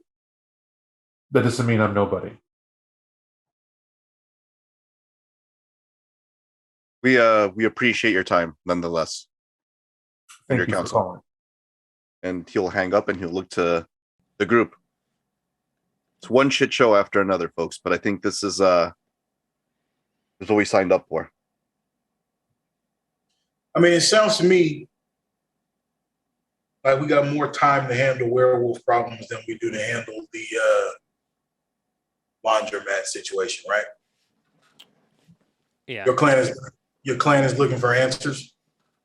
We got an ultimatum there too, but that sword of Damocles is a lot higher over our heads, right? Callie talks to the prince tonight, and I promise you, regardless of what the prince is, that guy already has a pretty good idea in his mind of what he's going to do. I think we should handle that first.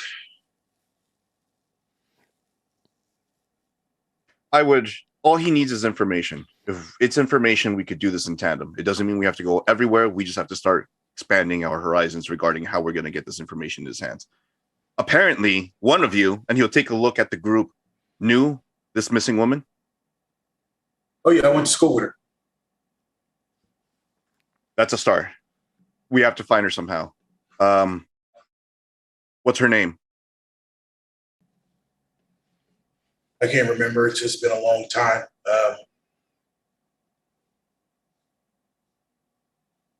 Interesting that he says he knows for a fact she's not dead, though. It's Celia, Mike. I think your character would remember. As a refresher, because it's been a hot minute.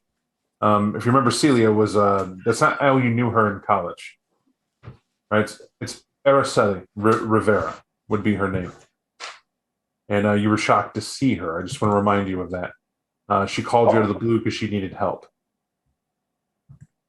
Yeah, I remember that unfortunate exchange. I'll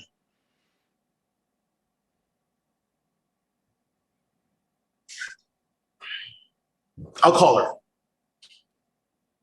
So, I would like the court to note that currently Mr. Moore is trying to call a woman he threw into oblivion right? That's what it looked like. You turned around through her, and she was unraveled before you. I don't know what the call rate internationally is, but interdimensionally, I can tell you that would be quite the feat if they could connect that tower. It's got to be mileage, right, that they have to traverse of an epic proportion. It's fine that you call the number, but not shockingly, you get that classic that's through there. You don't even get the recording, the number you were trying to call. It just is that. Allow me to explain. So I wasn't expecting her to pick up. My thought was that it's a couple of things that can happen here, right? The phone's going to ring and it's going to be in evidence with the police. It's not. It's good. Phone's going to ring and someone other than her is going to pick it up. So you have a mentality that you're trying to follow along. Let's not piecemeal this because that takes forever. Neither one of us is Sherlock Holmes, the prime investigator. So if we're relying on your character's ability to track this down on what you want to do, we could sum that up with a die roll within what you can do. I just need a working logic as to how you see this going down. My logic is that we need proof that Tally's wrong about her not being dead. And without a body, that's impossible. So I need to find wherever she was at before she got shunted off to that apartment where we found her. Like wherever she was living, whoever she was with, whatever job she used to have, if she had a kid. Throw down your intelligence investigation. Let's see what we can surmise from what you know. After all, you were there.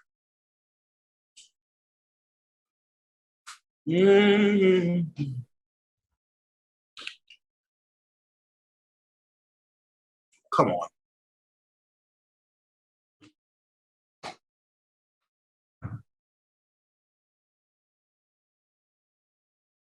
Where's my...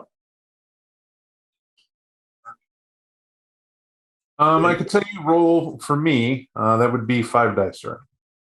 Well, no, that's not what I'm looking for. I'm trying to pick the right script. Oh.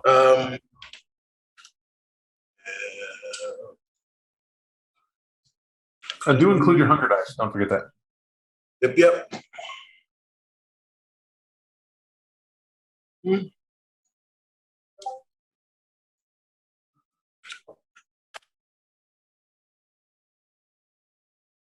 Oh, wait. I screwed up the difficulty thing. It looks like I got a single success. Here's what you can figure out to the best of your ability. Well, I could let you do this. We can succeed at a cost right here, or we can let it be as it is. It's your call.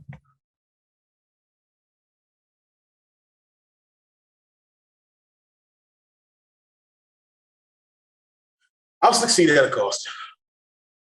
What you realize is that your character is, he'll go through the mental math of it.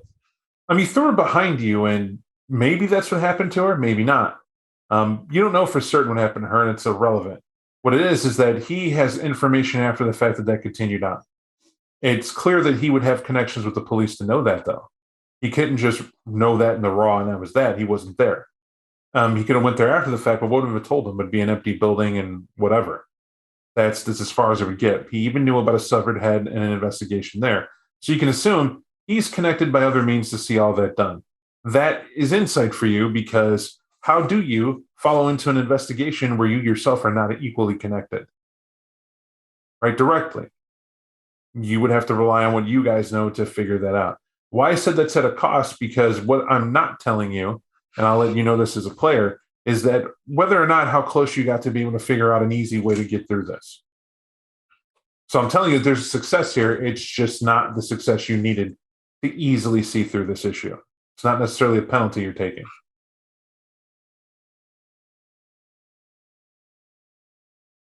All right, y'all, you guys will see, I guess Warren kind of scratches his chin a little bit and then kind of just pipe up. Do we know where law enforcement or general hospital or whatever agency is responsible for that sort of thing would hold a psych patient, like somebody traumatized after a crime? Offhand, I don't. What was her But name? I was about to ask.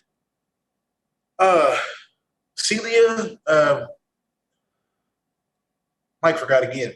Let me give you my logic, guys. Maybe you can help me here. If he's right and she's alive, she's not well. Somebody got a hold of her. I thought she was already turning when we saw her. But for him to know that she's alive means he got that information through some mortal channels, right? I just need to know her name, and I could reach out to my journalist contact. He might have been able to read something about someone who may or may not have had a life-changing and or traumatized experience. That might help, but I just need the name. I'll give you her full name. Y'all got to forgive me. My brain is a little bit fried. Bob just told me. I would obviously share. Araceli Rivera. Okay. But I want to make sure I hear this logic sound, right? A person you're thinking that she's been put somewhere for medical reasons, or no? I'm trying to track down proof that she's alive or where that information might have come from, right? And since I know from my capacity for investigation, Tally had to have got the word from some mortal or some contact he has. I'm trying to reverse engineer that for this specific issue. We're going to have a fun thought experiment right now. Gentlemen, if a vampire goes missing, how would you figure out where they went to?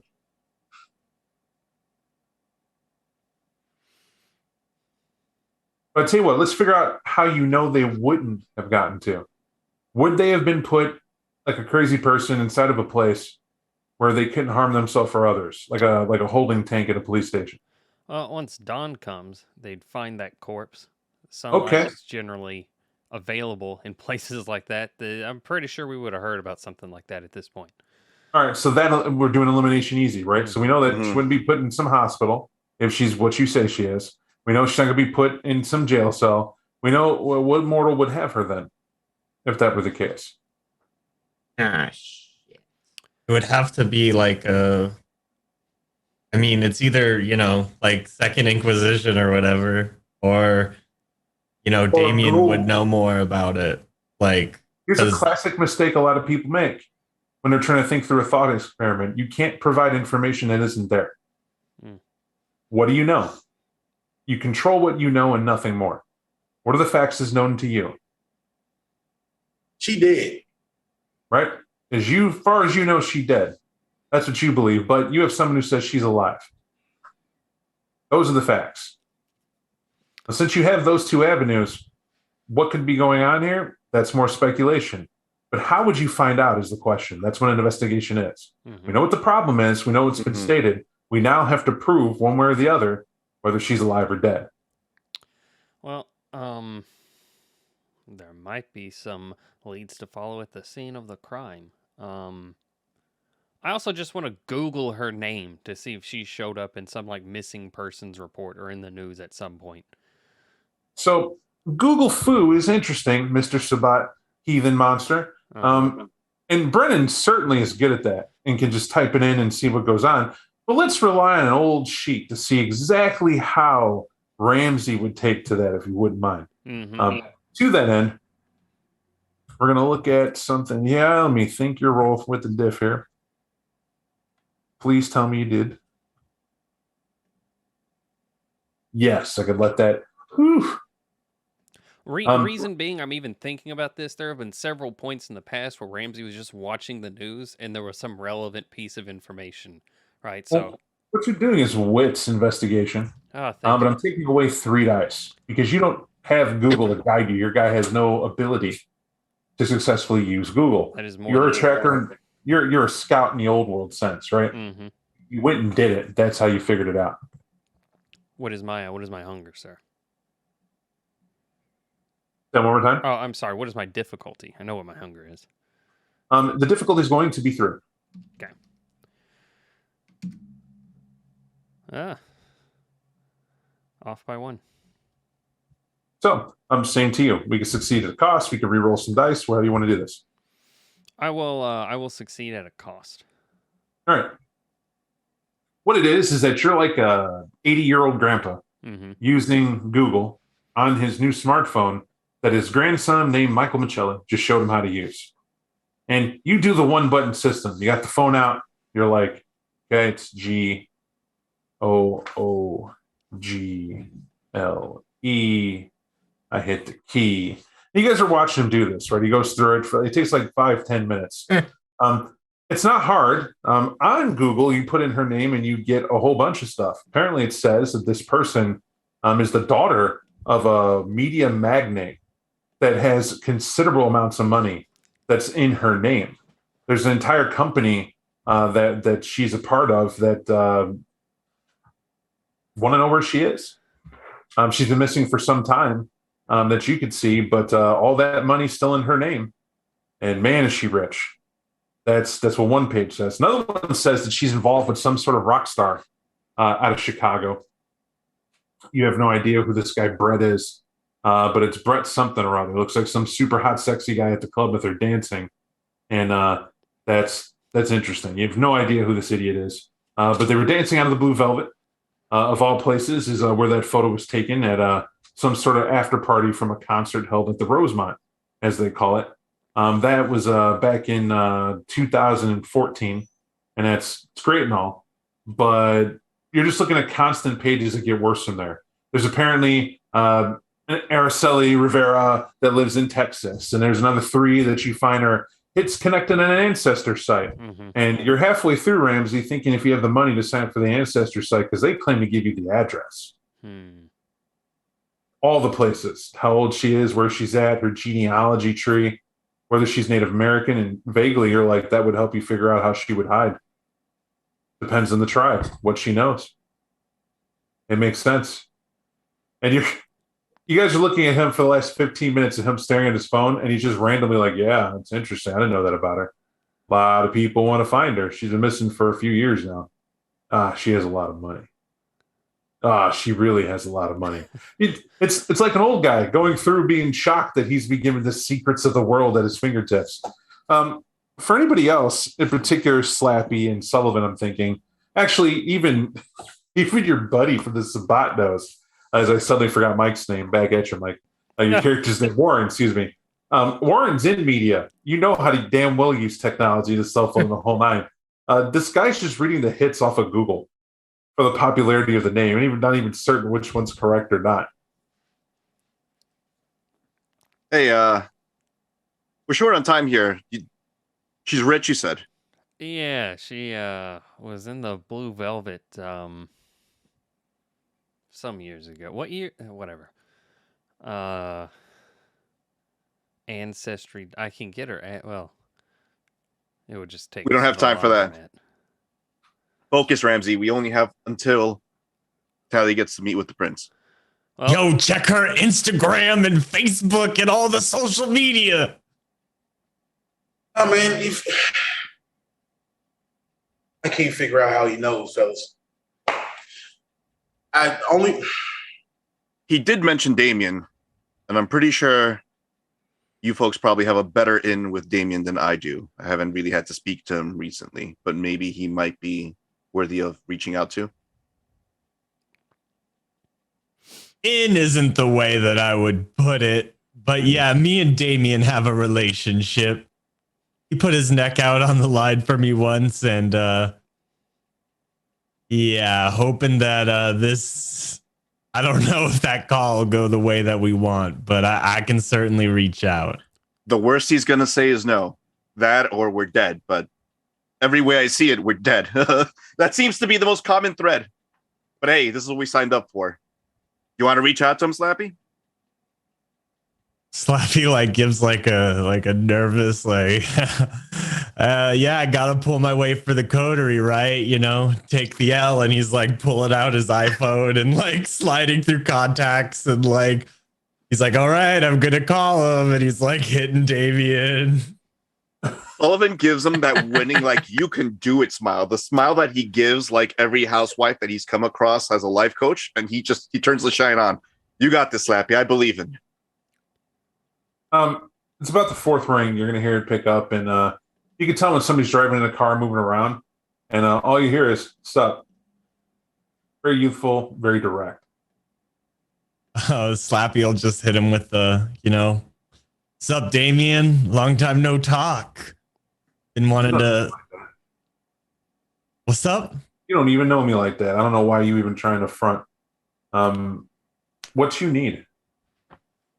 Look, I'll be direct with you, man. We've been assigned to do something by Tally the Hound, and Who's he to assign anything? He's a I mean, piece of trash. Like who's he? I guess the Hound in the most technical sense of the word, but What?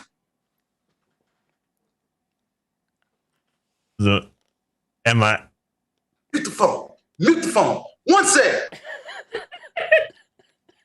Mute the phone 1 second. He's like, yeah, take your time. He'll hang up on you. Just ask him, bro. Just say, I'm trying to find out why Tally the Hound thinks somebody's alive that I know is dead, and I got a real short time frame. The masquerade is at risk. You can just give it to him like that because he's not got nothing to say for the bullshit anyway. Sullivan will look over at the two Bruja, and he's trying to make sure they don't pop off here. He's like, whoa, calm down. I understand where you're coming from, Warren. I feel as though in the setup of the couch here, I'm in between Warren and Slappy. Ramsey will like stand up on the couch and like get off of it from like behind, so he's stepping back. And he's gonna go around to stand behind Rot because I'm about to grab him and we're about to go to the laundromat after this. Slappy's just gonna look at Warren and be like, all right. No, I know how to make a fucking phone call. Okay, I got it this time. I'm just saying. Look, man, I'm not trying to make you do stuff. I'm not your boss. I'm just saying. It's probably not a shocker to you, Sullivan, that you're going to your phone's going to ring, and to see that it's Tally that's calling your phone should be an interesting occasion as they're cooling out here. He'll pick up the phone. It sounds more solid, like wherever he went to was a better signal connection. But you'll hear him.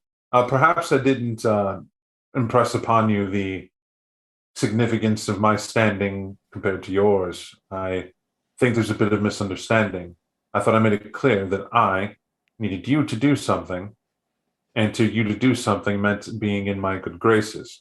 Graces that could do well for you in the upper echelons of what I have going on. I completely understand. But if you did understand, that would mean I would not have an angry sheriff calling to confirm a rumor he had heard minutes ago. It's but a rumor. I promise you that is not the case. It's but a rumor, and it doesn't need to be a rumor at all, but it was started nonetheless, no? It will get taken care of, I promise. Sullivan, there are consequences for causing me headaches like this. I am not like anyone in this organization that you deal with. But it seems that you think I'm somebody to trifle with. That's become abundantly clear. I understand. This is not the sect I operate in normally. But you need to understand that just because you think I'm in this sect and trapped, and just because you think that somebody can frivolously call me a hound, and leave it at that. My title is not the Hound in the Camera, I'm Tally the Hound, and I will tell you why. It's very distinct. I am the only Templar in the history of the Sabbat that has a 100% success rate at killing everything they put me to. Working for a draconian group way more important than your pitiful inner circle or this whole entire sect of princes combined. They invented the book on punishing failure. I had no leeway. It was succeed or perish. That's what I had to deal with. To have one of you even utter me as being a simpleton serving under Damien in such a capacity, and I have to uphold your good graces. So when he asked me to confirm whether or not the prince made me a hound, a title that in your sect, our sect now, means that I am but a servant of the prince, a bully for the prince. No, I'm called Tally the Hound because when I am on to you, there is nowhere you can escape to in the world.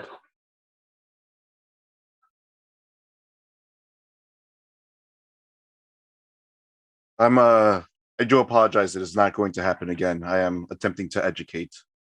As you understand, I'm under. But it did happen, and now I'm due for the insult. I assume I called you and asked and said that you would give an insult. You had all the leeway in the world, Sully. I thought you were good at this. You could have lied to me. You could have told me, I don't know what happened. You could have feigned ignorance. I would have respected you if you did that, but instead you folded.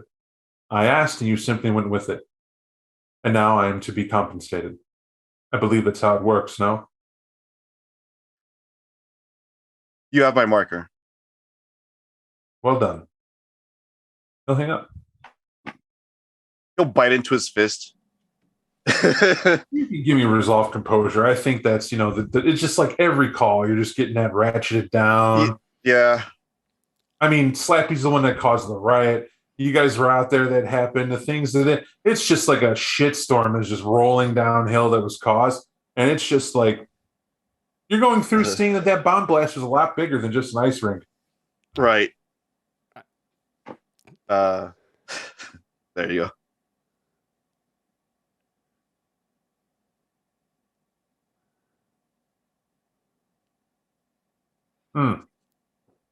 I'm willing to forego the role, provided you stick to your bane, sir. My bane.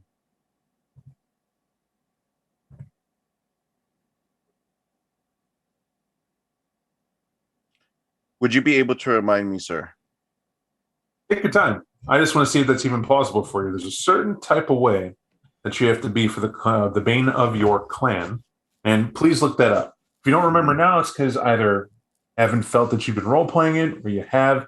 It's your call. But why I'm saying to the bane in of itself, you have a specificity towards what you feed on that does carry over, and then some. This would give you the several different ways to interpret. I don't want to put ideas in your head. Go look at it. See if there's a way that you can accentuate that, because I feel that V5 gives us the way of expression, but you can't escape the blood. I see. Okay, understood.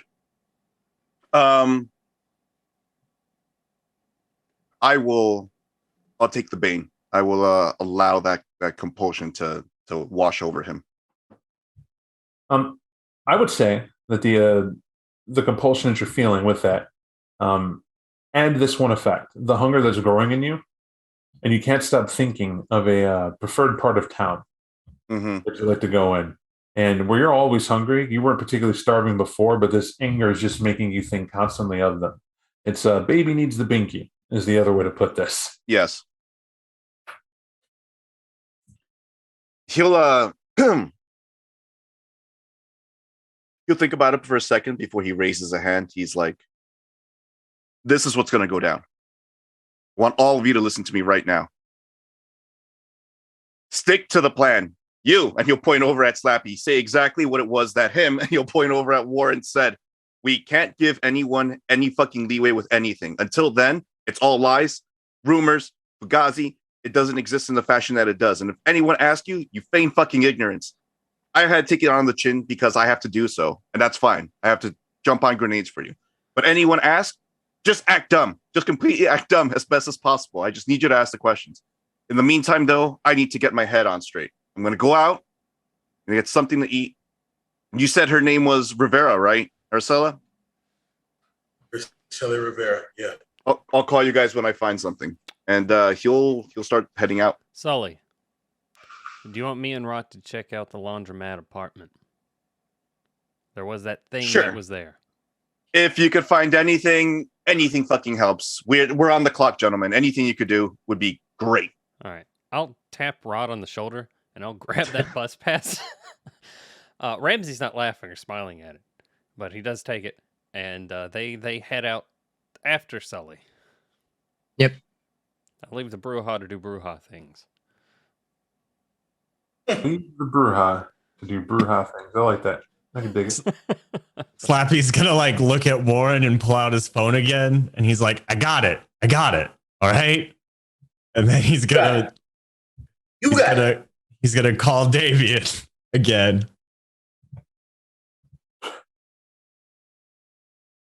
You call Damien and you'll hear this time, you must be stupid.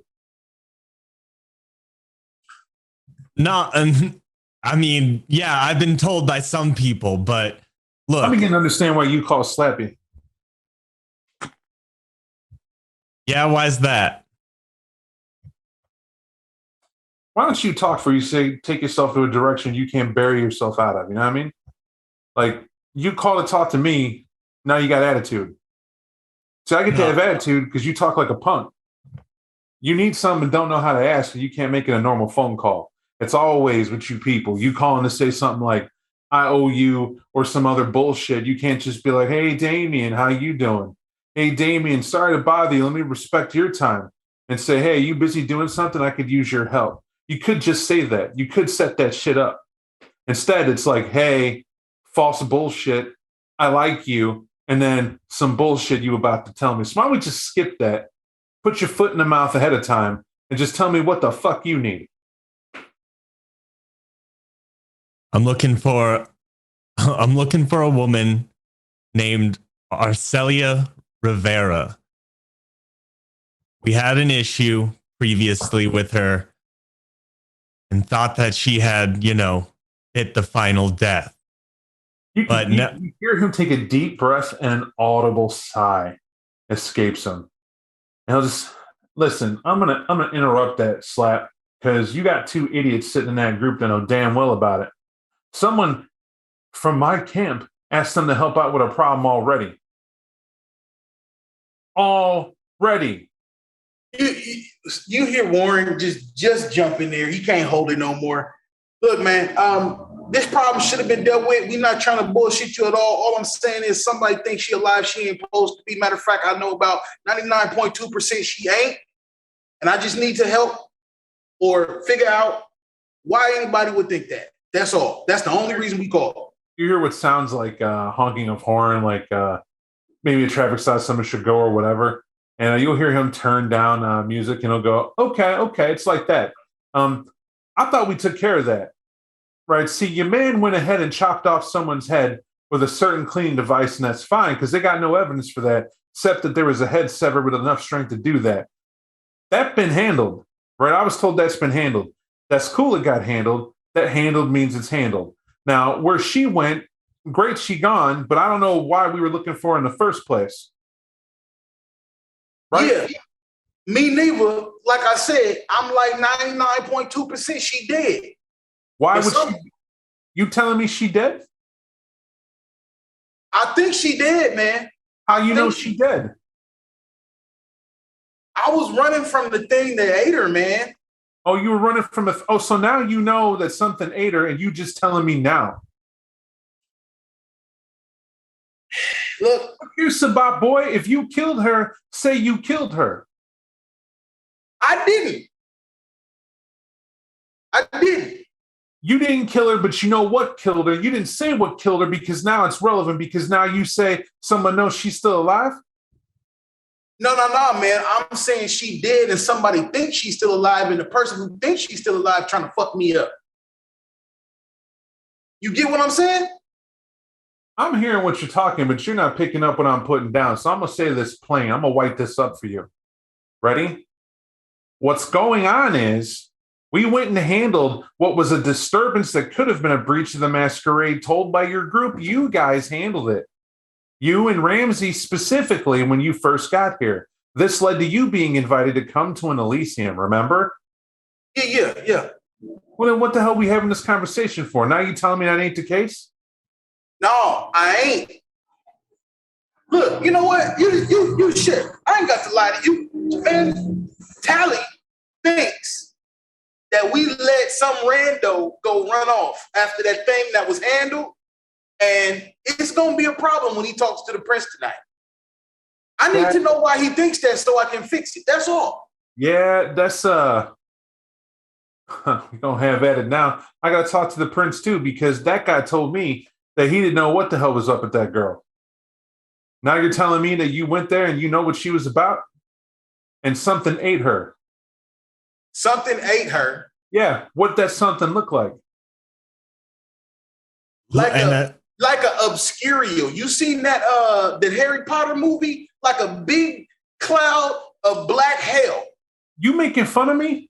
I'm not bullshit. What makes you think I would know what the hell Harry Potter is?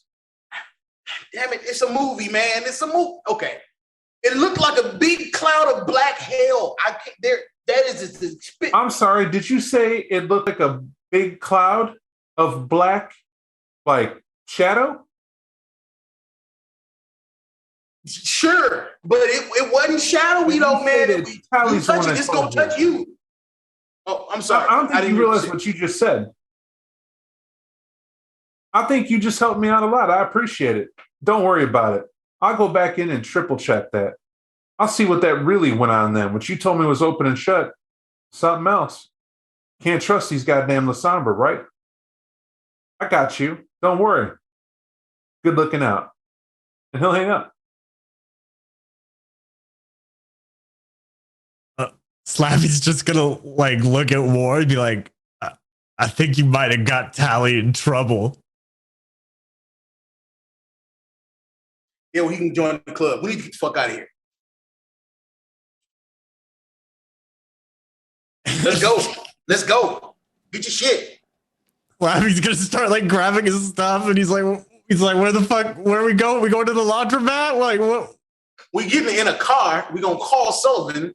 Hopefully he's eating, and then we're gonna figure out what's next. But what we don't need to be is here. No, I dig. And fucking Slappy's gonna like grab like his trumpet case and everything, sling it over his shoulder, and start like packing shit. Well, I don't know what's going on, guys, but you can fill me in on that here in a second. I'll give that a minute to stew up as you're running around shuffling, whatever you're shuffling. Wait, real quick. Bob, could I make a politics roll or something kind of to understand what went down in that conversation? I thought it was pretty plain, but I'll back this up. What are some key elements that he dropped right there? He said Tally was involved in this somehow.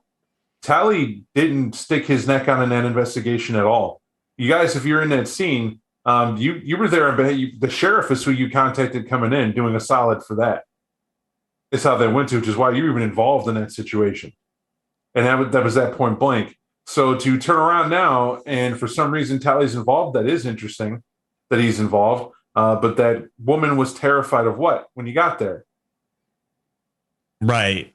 Think back to that scene, Warren. What was she terrified of, and what was her house in the state of? I don't remember what state her house was in, but I remember she was naked. All the lights were on. Traumatized to the point of being unable to speak intelligibly, and fearful as we were of the monstrous thingy-mabob that chased us up the stairs and out the window.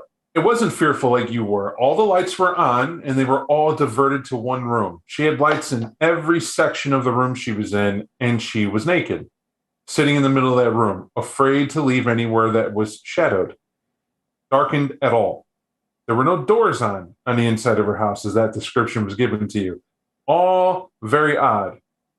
But Mike didn't stop to think about then, and clearly it's not getting to you now. She was afraid of the dark. All right. Lasombra aren't known for playing in the mud, right? They don't control the air. They control shadows. Okay. Yeah. So if we got that part of it, and it's not to belittle you, it's to help you get on the thought process. So how hard is it to sit there and think to yourself, okay, so here's a girl who, by your count, called up her friend that she knew when she was alive from around the way that she somehow knows is a vampire. That became irrelevant when you got there and she needed help, and she was clearly suffering a mental break at realizing she's an immortal. And there she sat, starving, hungry, a neophyte. You took off. Something was stalking her the moment she left those lights. And came for her, came for all of you. Apparently is what went on. You chose to throw her behind you in a sacrifice play because you thought Ramsey was in danger, and it seemed to devour her whole. We caught up. Okay. Since that's the facts as you know it, now let's think about it. Tally the Hound is a Lasombra elder, known to be very successful at killing things. Now, for the life of you, your politics, Slappy, the Lasombra aren't officially in the Camarilla yet. They've petitioned in Chicago to join the Camarilla. Do you know what looks really bad? a non-Camarilla member killing somebody. It would be breaches of the masquerade, Yeah. right? And then they sent people in to take care of it. It's as simple as that, gentlemen. Okay. It's a little note ticking goes a long way, but I'll give you that refresher, at least that far, to piece that together. In seeing that, this has become a little clearer why when you're mentioning and Tally the Hound didn't put you to Sabat, and I'm talking to Warren and Ramsey on that case because he's your friend and he asked you to. He more or less threatened to kill all of you trying to come in if you mess this up for him, which was the threat that was leveled. I do remember that. And so that's why Ramsey, for game sessions, was pushing you guys to see to it to get done. Yeah. And you weren't taking them seriously. And finally it gets done, and that's that. However, he made a deal with like a Hikata to see that done, and that's how it got handled. Regardless, that apparently didn't take Tally off the hook at all. For some reason, it's possible that if he's telling you she's still alive, that she might still be alive. Yes. Right? Remember, we're back to investigation. We don't assume, we go on what we know. You didn't see her get ripped apart into pieces. You saw her disappear into the shadow as if it devoured her. Right? What that means is the shadow rapidly took chunks of her and vanished. You didn't hear her scream. Her flesh didn't tear. It didn't burst open. Nothing chewed on it. But in another way, you could say it swallowed her whole. She seemed to get devoured by it, right? Because that's the shadows engulfing and swallowing her. But there was nothing on the ground behind her. It was a very traumatizing scene, and I get that. But we also didn't double back to go back and check. We didn't do anything like that, and why would you? There was something you couldn't see tearing up that whole area. That's not what I'm faulting you with. There's no fault here. It's saying that you just told the Lasombra Elder he's a pawn of someone way younger than he is. And that's that. So that insult was leveled by Slappy. Playing the telephone game, Sullivan had the screws put to him again. Once that was done, you're now you coach Slappy to call back and not offend the sheriff, to offend him for not remembering, is what occurs, right? There's a lot of detail that we just let slip through. And one of the most important details, which seemed like you knew, because it was real suspicious, why would you throw Tally the Hound's name in there? He had you to task, you just told someone, well, Tally asked me to do this. It's one of those things where it's like, I get that you're aware of what goes on, but if I told you politically what just happened, it's real simple. You threw someone under the bus in ignorance, as if that's ever an excuse. Do you see what I'm saying? Yeah, it makes sense. But the thing is, what I actually asked him was, why does Tally think that this person is alive? She got to be dead. That's what I said to him. Now, Mike, I'm going to say it's because you're tired. But if you're the sheriff and your name's Damien, you were on that scene, and you got the description from your character that something ate her and she's gone, and like the darkness devoured her. That's what it looked like. And I don't know, but that's what happened. And It doesn't matter whether she's dead or alive. It matters that a shadow ate her in a very, very public and dramatic display, regardless of whether the shadow killed her. Is that what you're telling me? What I'm telling you is, if it's a shadow, you don't ask the Venture about it.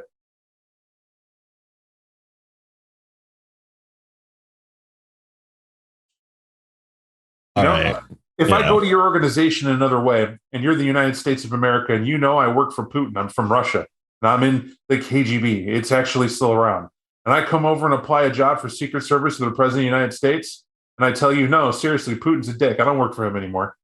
And you go, well, I don't know, we're going to have to put you on this, you're on a very thin ice over here, we're going to have you guard this nuclear place and see if you could not, don't take any pictures of it, don't do anything at all. Yeah, no problem. I'll do that. In the course of me over in my duty, somebody comes over and says, well, on Bob's Instagram, he's doing all these KGB poses in front of the nuclear site, right? Wearing his KGB outfit and his biker shorts, showing off his abs, posing in front of the nuclear silo. He says they're just Instagram photos, but you could clearly see where the cameras are set up around the nuke. I don't know, right? It's like, we're not saying he's giving away secrets, but by description, terrible analogy. But I think it makes the point well enough to know. It can seem like a lot. And in politics, that's everything. It's not what you know, it's what you can prove. Oh, yeah. Now, yep. Cool. Hit the sheriff and Tally against each other. Hell yeah. The winner's gonna come after us anyway. I mean, doesn't matter. It doesn't matter at all. We need a plan. You take it in stride, gentlemen. Sullivan, Ramsey, what are we setting out to do?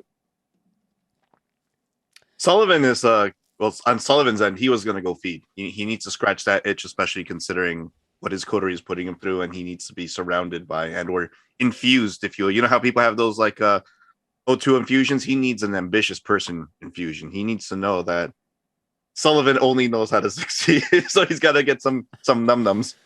Sure. Are you going to Blue Velvet it, use your membership, or where are you going to go? If he could get that drop from the Velvet, he'll get it from the Velvet. You don't really know. You haven't used them yet, but your assumption is they have a lot of other delicious yum-yums on tap. Why not that? Right. So he'll head on over there. All right. Was Ramsey going with you? I thought I heard that. Oh, no, I tapped Rot, and we're going to go back to the laundromat apartment where the crazy boogeyman monster might still be. All right. We're going to start with that because it's the easiest, Sullivan, for you to go to the Blue Velvet. Getting to the Velvet's no problem. You get up to the VIP room. They, of course, know who you are. And you can see that there are 2 booths in use, which is unusual, but you expected that at some point. And one booth has... you don't even really recall meeting this woman. She's very elegant, good-looking in a way his old world. Looks rather diminutive in size. I don't mean like I know that makes her seem really, really tiny, but I want you to think like a firebrand Hispanic girl at a club, super hot, gorgeous. But typically, at least for me, I'm 6'4". They seem like they're 3 feet shorter always, right? Brand, a lot of people do that to me, but it's like good things come in small packages in a way, right? And in that regard, that's how your character sees her, and you're of average height. Is it tiny? I don't want to say that. I just want to say she's shorter than you. And you can tell that even when she's sitting down, but somehow her legs seem to go on forever. That's how she hits you.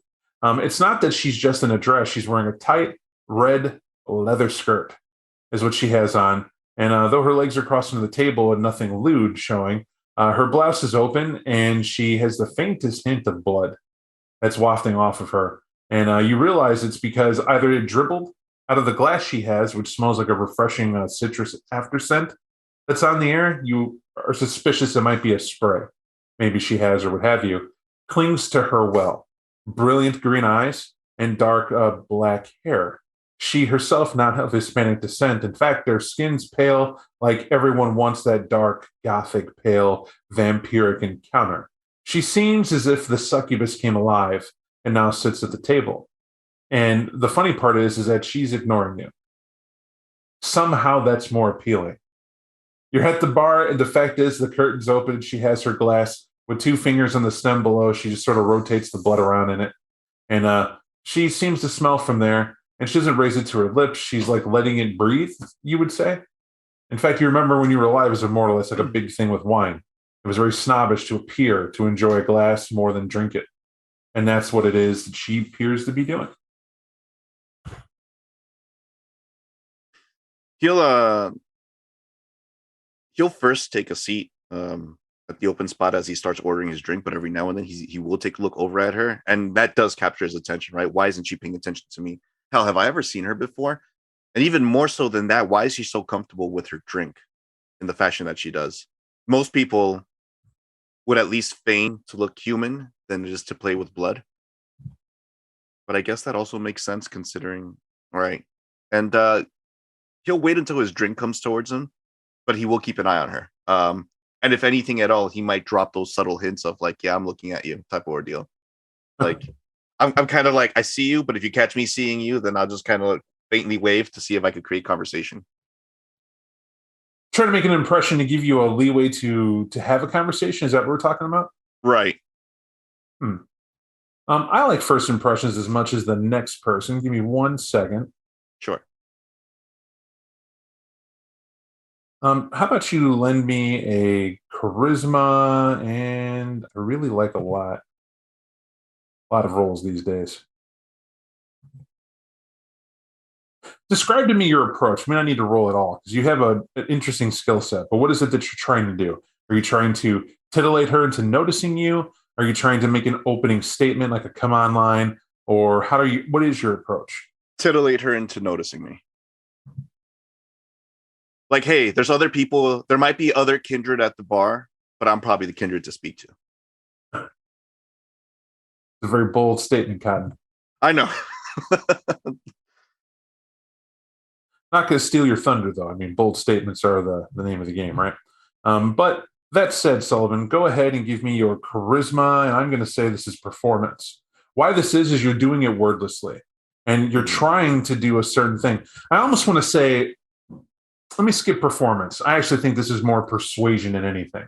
Okay. Allow me to explain. You can read a person and understand what they might be going through, right? That'd be more of an insight type of thing as to what their state of mind is. You're not really concerned with that. This is more of a selfish need to be noticed. Mm-hmm. And to do that, you're trying to be persuasive of appearance, gesture, and posture than you are of actually opening your mouth and saying anything at all. Right. Something Sullivan should be pretty good at, actually. Alrighty. So that is that and that and. Huh.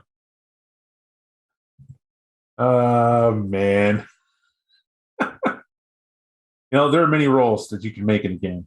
And a storyteller should always keep a poker face. Mine just, I apologize for the chuckle. Strike that from the record in the court of gaming. What'll happen? You'll see her turn to look at you. And in that moment she looks at you, she'll smirk. It's a very toothy smirk. And it feels as if you're on the menu. It's more than wanted. It's that when she brings her gaze up to stare at you, she's not looking through you. She's looking at every bit of you. It's not somebody to ascertain if you're worth it, if she's got time for you, nothing like that. It's the fact that you went from being someone who was just in the room, maybe here for your own reason, what have you. But with those successes in your ability, you sell it like you're the only person in the room that she should be concerned with. And it's horrific to see that she agrees with you. Now, that's phase one. To see that she's there and she's interested, it's up to you on what you want to do to back this up.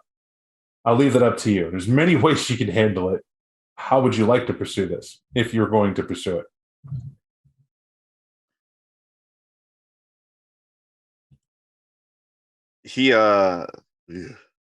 That's scary. The way you described it is a little bit perturbing. So if I'm understanding, she wants to eat me.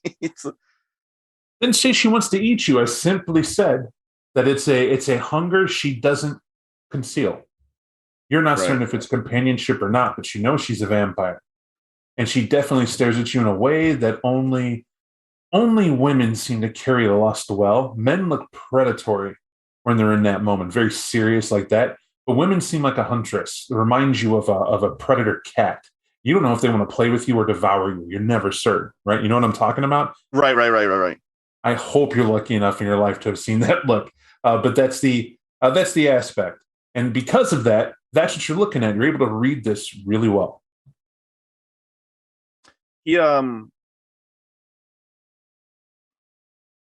piece of work this guy is. I have to think, what would Sully do? Sully would take the opportunity to notice that she has noticed him, and he'll raise his glass. He'll raise his glass as it's given to him, almost to toast her, but also as an invitation to see whether or not she wants to drink with him. It's very simple. Whether she wants you to drink with her or not, that's off the table. In other words, get rid of the illusion. When she simply gestures to the bartender, it's creepy that the bartender looks at you and he goes, "Sir, would you like to see our private vintage stock?" I would. All right, if you come with me, sir, I must advise you don't have anything on you other than your phone, which I'll ask you to leave up here. We'll put in the lockbox as we go down below. Understandable. He'll take a look at his phone, and he's lost. There you go. Here's my phone. You hand the phone to him, and you'll see him take it behind the counter. It's a few moments, and he has it locked up and shuts it. Interestingly, he pulls out a card and hands it to you. So this is tonight's password. We change these nightly. This is for you, and it's under my watch. It's done by Shiv. Your security is of the utmost importance. It is on camera view, as it'll point upward, but it's to the lights. The whole track lighting for the club, bright, shining down. You really can't see what he's pointing at, other than at least you know it's monitored. And you follow him. You head downstairs to the basement, and you can see where there's a clear shipping dock loading aspect that's to it. It's not what catches your attention, though you see that, right? And what I mean by the basement, you go down main floor of the club. There are people out dancing, people drinking. These are where the mortals do their thing. And, because you're down from the VIP. Then you go down again. And the loading dock is not like the stairs went down deep. It's maybe like a half stair. And it's carpeted down here, even, except for the part where they cut open a large swath of the floor, because scrapes and scuffs are going to happen bringing in shipments of alcohol and whatnot from the loading bay. There's a pallet. On that pallet, there are 4 people, completely void of hair. They smell like they've been coated in antiseptic and maybe worse. And you can see that they have IV bags hanging up for each one of them, and it's dead in the center. These lines go down to their body, and you can see coldly that there's a collection end piece of it. If you've ever seen the veins that are people get an IV at the hospital, they could put that in if they're going to take a lot of blood from you, and they simply go over, open it up, and you'll begin bleeding whatever they have in, and then you can shut it off. Very modern, very clean. However, even where you're standing, you can see one of them, they look really used, right? Like they're taped there. They got this black hood on each and every one of them, and you're not certain what they look like under there, but you know they're not into the business to resist, at least not anymore. And they're down here like they would have any sort of wine, which you see there's plenty of it. And there's a humidor down here that isn't that big, small one, stuffed to the side. But they also have a sealed off wine room that has racks of wine that are there. You know they can't all be wine. But that means something that will confirm for you. This club supplies blood that gets brought in. This is a source, fresh. The other stuff they must have brought in. So there must be a whole group of things or people that belong to this exclusive blood business that gets brought in, most likely on a weekly or at least every other night basis. These thoughts go through your head because coldly he'll walk up and he'll say, "You're welcome to try whichever one you look for, sir.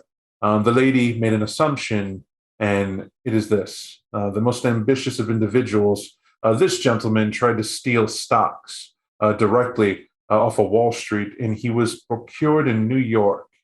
I believe this was done just before the winter was set out, missing only on the inside of, I'd say, 3 months. Very healthy and hale. He doesn't look it now, but the body and muscles have atrophied, but the IV solution does work to a point. He broke, though, not too long ago. Almost nightly, he would declare how people would find him, and then we'd all be in trouble, et cetera, et cetera. He doesn't even whimper anymore now. He's waiting for the inevitable end." That notion unconsciously, he's already licking his canines as they come out, as his fangs start to sprout.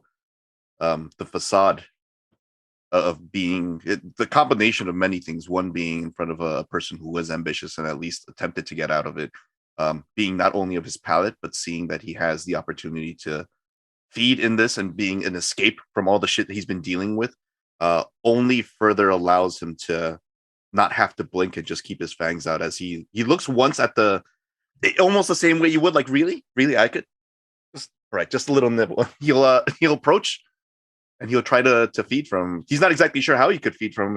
Could he just right from the tap out? Am I allowed to?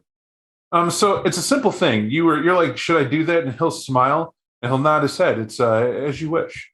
You can bite him if you wish. Just be sure to remove the evidence of it. Or you can get a cup if you want such a thing, or a wine glass. This is, she felt you would want it as fresh as possible. This is as fresh as I can make it, sir. He'll simply nod thank you, and he'll feed straight from the tap. What I will say is that this is very unorthodox for you, right? It's a how to put it. When you feed from the tap, Sullivan wants this guilt. There's a delicious paradox to being a vampire. It is, you need to want to feed, but when you feed, you need the guilt. You need that connection with the victim. You need to know how the victim feels because that's part of the pleasure center, and you drink it up. You don't feel anything. from this guy. It's not that it's bad. In fact, it needs to be what you're looking for. And it's not the rush it once was. It's because this person, though ambitious, so is Sully. And satiating yourself is almost the curse of being venture. It's what you need, not necessarily what you want. To fill you up with ambition, you already have ambition. What you're looking for is success. And this guy is not successful. And you can even taste it on the blood. It's the story. He let himself get abducted. He believes he'll be looked for. Nobody cares to find him, or they're that damn good of getting rid of him. Either way, this does have a way of satiating you, at least in that regard, because you slowly feeling him slip away. It's up to you if you choose to spare this man or if you just finish the task. Either way, the dutiful bartender simply waits for you to finish.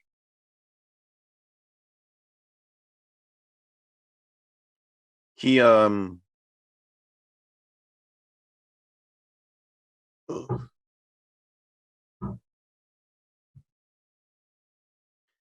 he will not as tempting as it is.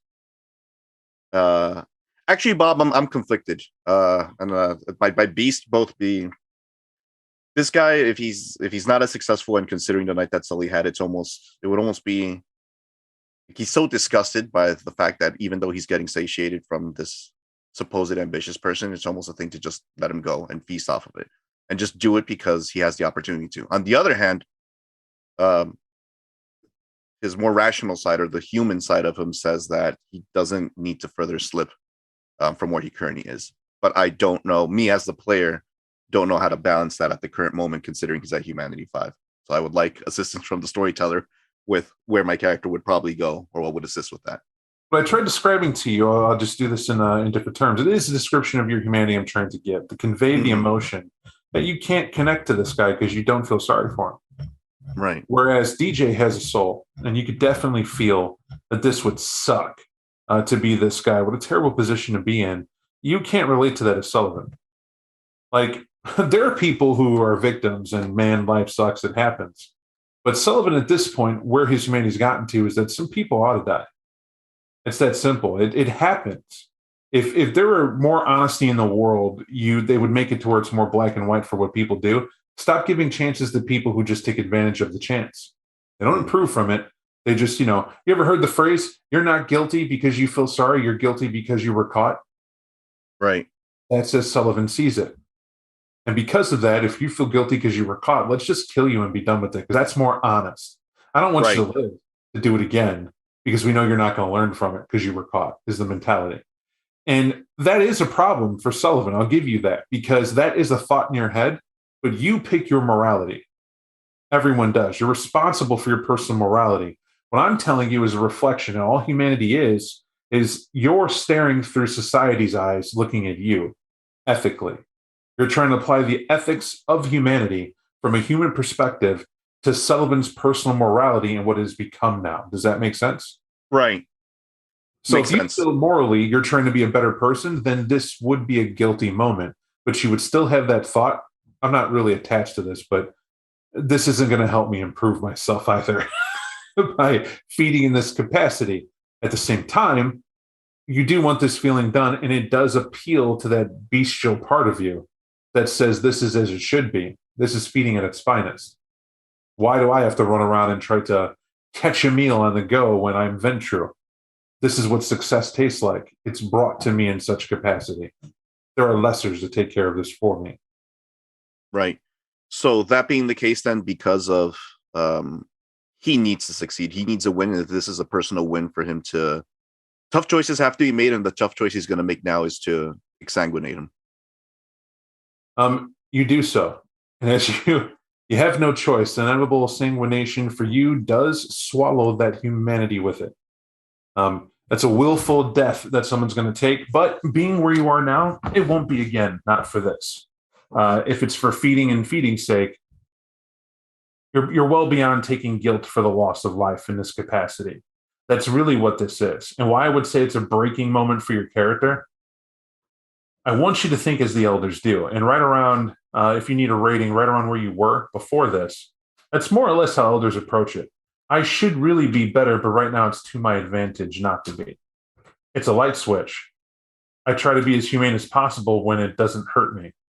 But when I need to be successful and it might hurt me, I choose success over the pain every time.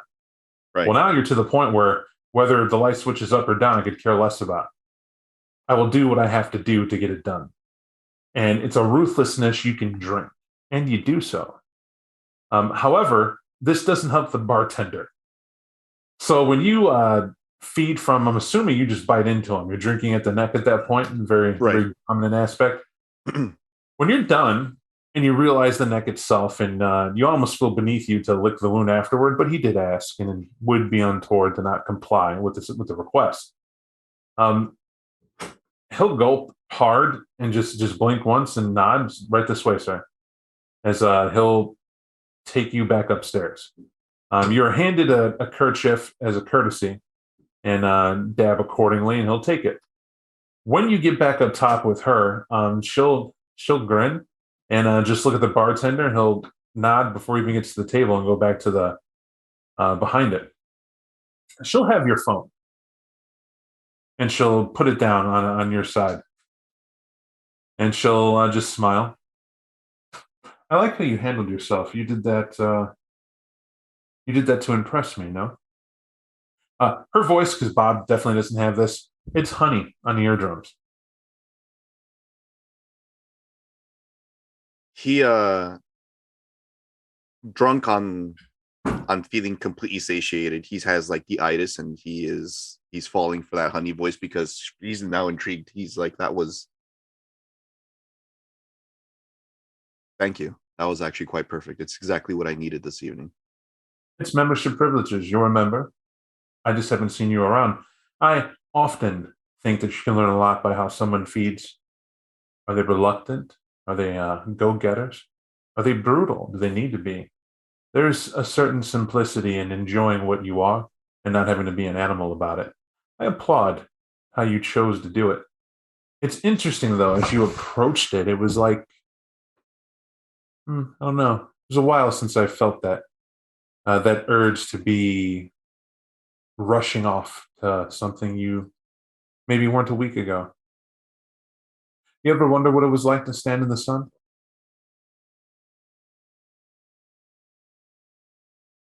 A while back I did. Not so much anymore.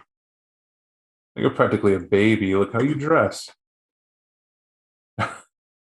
I'm teasing. I'm not exactly ancient, but the simple fact is I'm not young either. And it's let's be real. But I can say this town has a Toreador aspect, and they're definitely catty. And I don't know where they've been keeping you. You're not Toreador. You're not model enough, but you do carry yourself well enough to get my attention.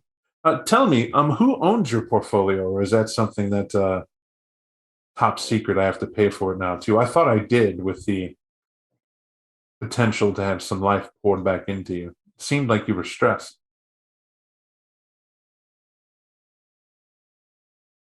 I was, but it's nothing that I can't handle. About that, handling things and not handling things. I would like to extend an offer to you, Mr. Sullivan.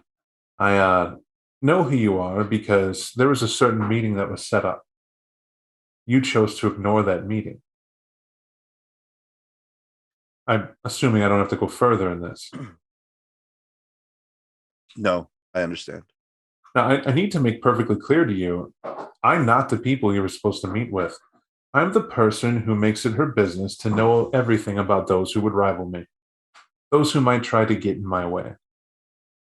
So I was curious. I don't know how someone put you in contact or was going to put you in contact with this important person. But I want you to pretend for a moment that we're friends, the sweetest of friends.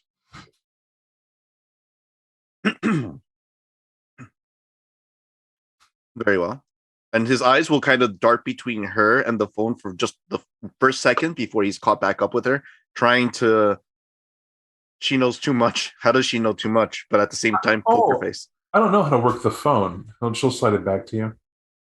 I just know that you were in an interesting conversation tonight with certain boys. Boys you're not particularly a fan of. Failure has that feel to you. But do they know how you feel about them? That they're complete inept? they're in the way, that they could be so much more, but they refuse to be. I mean, those inner emotions, oof, very dark, very dangerous to feel around people you're supposed to see as your peers that would help you out.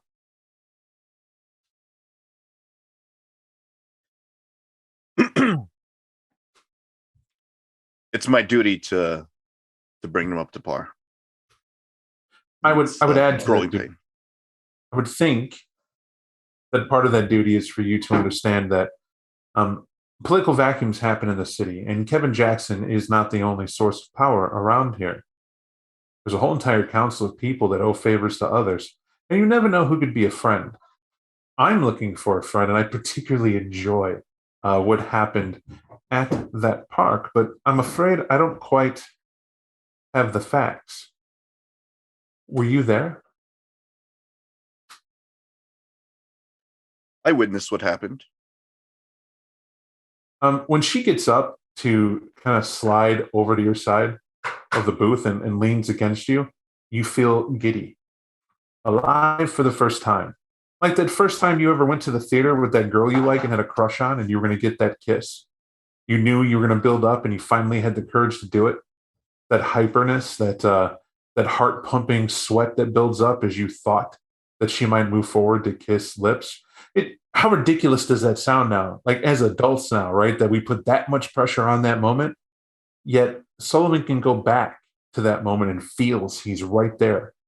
That's how gorgeous this woman is to be next to her, just for her to touch you. And she'll tell you, I want to help you, but the price is a kiss. He takes short breaths, as if his heart was beating for the first time. Just a kiss? Is it ever just a kiss? No, I suppose it's never just a kiss. But I accept. Where I'm from, the men do the first gesture. He will simply smile, and he will go in for a kiss. It's interesting. This woman, who I will definitely relate to you as more of a spider than an actual person. When you go in for the kiss, it's how fast she presses her lips to yours in a display of dominance. Where you were going to do the man thing, where you square up and you're like, "Baby, this is for you," and you get It's ready gonna to happen. Exactly, put it right on you. I'm gonna lay it on you. She's quick to be in the inside to begin kissing you in a similar fashion. Her whole entire posture is dominant. In fact, the way she holds you, it belies the strength of the person. She looks delicate. She looks flowery. She's pinning you in that booth. You can feel your wrist held to where they're supposed to be, and it's just the magical softness of her very pliant lips almost drinking you in. It will be a good solid hour before Sullivan wakes up out of that bliss of the length of that kiss. And you only know it's an hour because you were laying in that booth, not that you were unconscious, you couldn't get out of the wave of ecstasy that hit you from that kiss. It is something that it's the kiss to end all ages or start wars, right? That's what it's like. And you want her and you don't know where she went. It's frustrating to see that she's gone. The bartender has an annoying smirk, but you'll see him point to the counter where you see your phone was put on a charger while you were apparently busy. And he'll just say, the lady wishes you to have a good night, and she thanks you for it. And to add, her message specifically said, she wants to meet your friend Sullivan. Anybody to be so bold and brazen is definitely worth her time. He'll look around again before. Yeah, of course. Thank you. I appreciate it. My phone. Out of curiosity, my apologies. Would you happen to have her name? I do not, sir. I am not. It is not my place. The Blue Velvet does not participate in a personal nature at all, ever, of one side or the other of any of its members. You are all equally pride clientele, and our secrecy is paramount, and we are neutral in all things.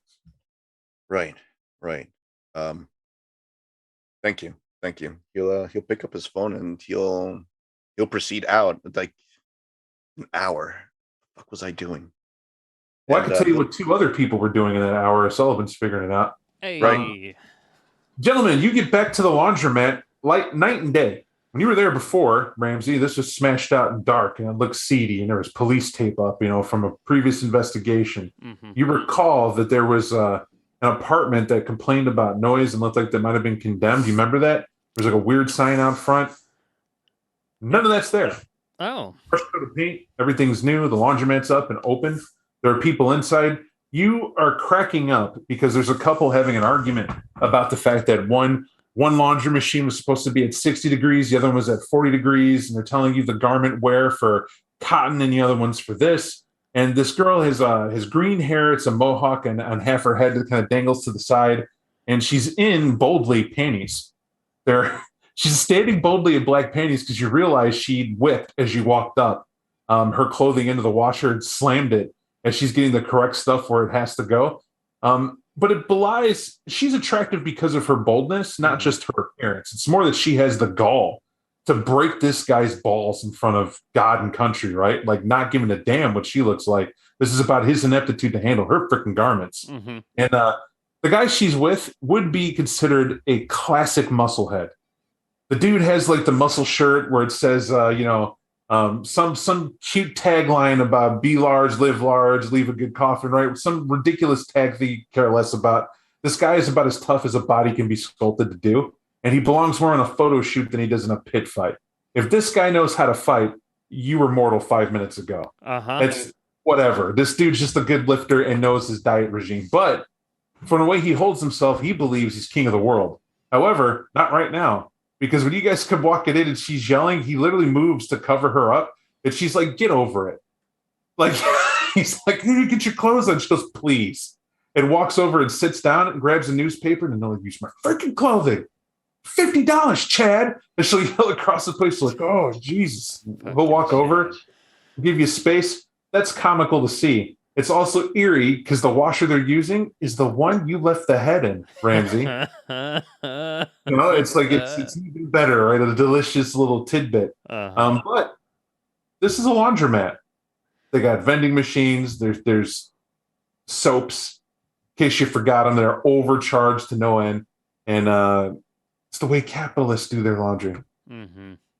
Oh, you do have a TV flat screen on the wall that's, of course, blaring all the latest DIY shows that are all the rage now, the home shopping, whatever that's turned into.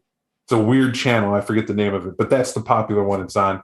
And constant advertisements of what's going on in the city of Chicago that you'll notice that get kicked in there in the 5-10 minutes you're already here. You've heard twice about how Mayor Lightfoot's trying to handle the violence in the city and zone that out real quick. And it won't be long before you realize you two are just kind of standing in a place looking around.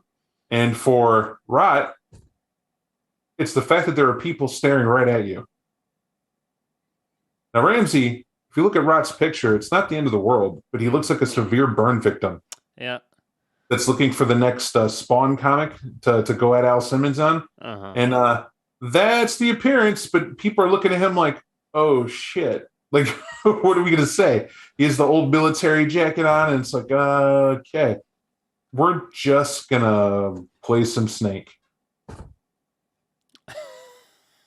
Okay. As much as Ramsey's changed clothes in people's car during this game, would it be out of pocket to say he had a gym bag that he would throw in there? And I'm more actually, I don't really care about that now. The apartment above, is that still closed off? Does it look as though that door has been similarly renovated to this place? What it is doors get locked. That was one of the odd things you guys had here, was that downstairs door was not locked. But if you remember, Celia or Araceli had made severe alterations to the place to not have anything impede her movement coming in or out. It was very important for her to stay mobile when she had to. It's eerie to be back here, even more strange that there's life here. They got lights on. Looks like the landlord might have come through and put safety things back in place so people feel a bit better about being here. So it's a well-lit hall. There's a street light that's out here. Don't recall that being there, but then memory will kick in and you remember those lights were broken out. Right, yeah, I do remember that one. Well, shit. I don't know what I expected. All right, well, at least this has been picked up, and like it's not like there's a shadow monster still in here eating people. Raging shadow monster still around, eating all the puppets in the neighborhood. Yeah, there's just 2 bloodsuckers walking around. I remember the car was brought up to the back, right? There was that exit out the back where I chucked the corpse and it got eaten by the air. You got it. If I walk outside and walk out back, I guess I will take a look at that, since that was a scene of, part of the what the fuck. All right. So tell me what you were looking for here. That's right. I think intention really does help out. I was really looking to see if it was in the same situation, if there was any sign of her, anything, otherwise shadow monstery. But I think your description. Let's apply a little logic here. Mm-hmm. How long has it been since you guys were here? Months. And if you knew there was an investigation, let's assume the property wasn't condemned because one person died. Mm-hmm. Right? If we can go with that, they're going to clean it up, right? Yeah. Fresh coat of paint, maybe new owners. This isn't going to be anything to find anything on in terms of hardcore physical evidence. Is that what you came here for? Not to play CSI, no. But really just looking to see if there was any trace of her left. But it doesn't look like there is, if it's been this renovated. So you're looking by trace of her left. You're under the assumption made that if she's still alive, she'd be here. Mm-hmm. Okay. Does that track? Hearing that out loud, does that make sense to you, hearing that? If she was still alive, she would have moved, right? Because I'm thinking, like, if something attacked me at my haven, where I live, I wouldn't stay there. I'd find another place. Bingo. So find another place. So what would that look like from here? You would have to know more about her. Uh-huh. That's what I would say is the extent of Ramsey. Like, you knowing your prey is everything. Right. And what you knew of her, we can see what you can collect from that. And to that end, you can give me a intelligence investigation to see if being here, looking at it, this setup, if you can spot something about it. This is amount of successes. There isn't a difficulty. It's how good this can get from the roll you do. Rot, what are you doing? I asked this because, Mr. Michelli, you've been the silent guy of the night. So now it's time to pick on you, buddy. No, that's fine. Frankly, I'm in a little in the dark because I wasn't present for these events. So I'm trying to see if there's anything in my wheelhouse that could be applied to help Ramsey. Well, what I can tell you is that what does Rot do? Well, he's good at knowing having an ear to the ground and hearing what's been going on lately, or knowing where to find that information. So how would he go about doing that? You would get your info. What does that mean? I would probably look for those who are kind of unnoticed, ostracized, that are just ignored by society, and see those individuals would know, hey, what's been going on around here in the last couple months? I think someone needs to get reacquainted with their sheet and look at options. I'm not saying it to be insulting. Often we get in this habit. You guys are kings of trying to focus on just you, getting through the scenario, forgetting that you put tools and points for a reason in certain places to help you think through situations. When you hit a brick wall, often that's what your own talking has put you in, not necessarily what your character would be in. Mm-hmm. Give that a moment, Michelli. Look at the sheet. See if any of the stuff you took you think could help you. And to help you further here, we're here to do an investigation. Let's start there. Are you good at investigating? If so, why? How does Rot investigate? If that's the case, and he's an information type broker or a guy who seems to know someone who knows something, well, how would he do that? That's exactly what you're looking to do. Where and how would he do that?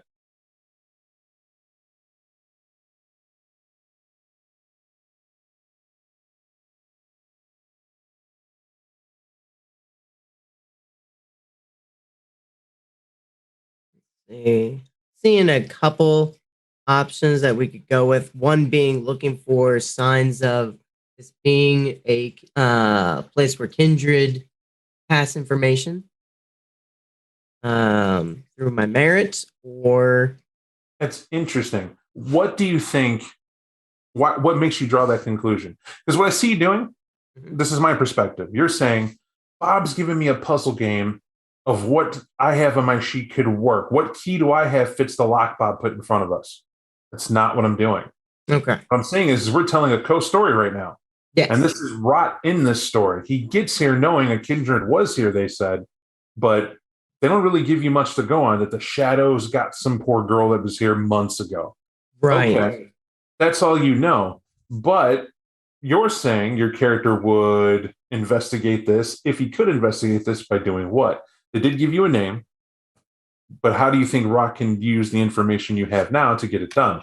Now, I'm not looking for a detailed, I think he would figure it out and run it up the chain by doing this, that, and the other. Mhm. And you said that there might be writing somewhere, and you're trying to use the iconography that you have. Yeah. But tell me that story. What was that spark that said there might be some semblance of kindred being in the area that would write what on the wall exactly to let you know? Yeah, maybe warning signs. But actually, thinking back more so at his background, he's been among the homeless, so that's probably where he'll go to. He's going to look for somebody of the homeless community that and ask, "Hey, have you frequent this area? Have you seen a woman and maybe heard about somebody named Vasilia?" What's interesting about this is that I'm cool with it, but it's going to take you off site here, just so you know. It's not a bad thing. I'm just letting you know that if you're going to tap into the homeless in the area, you got to go find them. And where it's true that you have an in with the homeless and a way to talk to them and do that, at this point, you're going to go beat down your informants and see it, not beat down, but you're going to go track down who you can track down and see who you could find in the area that might be able to answer your questions. Mm-hmm. That's what you would like to do? Yes. Okay. So Ramsey, what happens is you're in the laundromat. Rot sees these being stared at. He just kind of grunts, turns, and walks out the door. Mm-hmm. You're not really certain what that's all about, but he leaves you to your own devices, right? At this point, though, as we'll get to Mr. Michelli. Michelli, do me a favor. Just go ahead and roll your intelligence and your investigation and include your iconography to the successes, and you're looking for 2. Okay. Looks like I held up 3, but I don't ever count my thumb. You're not German. Well, I am, but no. That's Do you include my hunger dice for this? Yes, actually.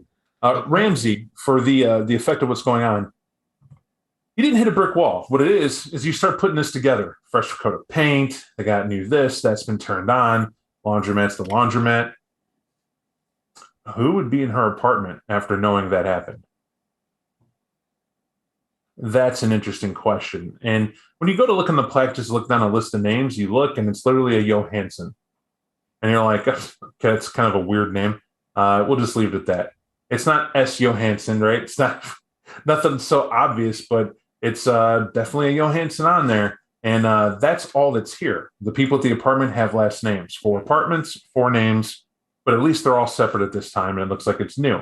Also looks like there's a security box and a fresh electronic system with a camera to note who's ringing your bell.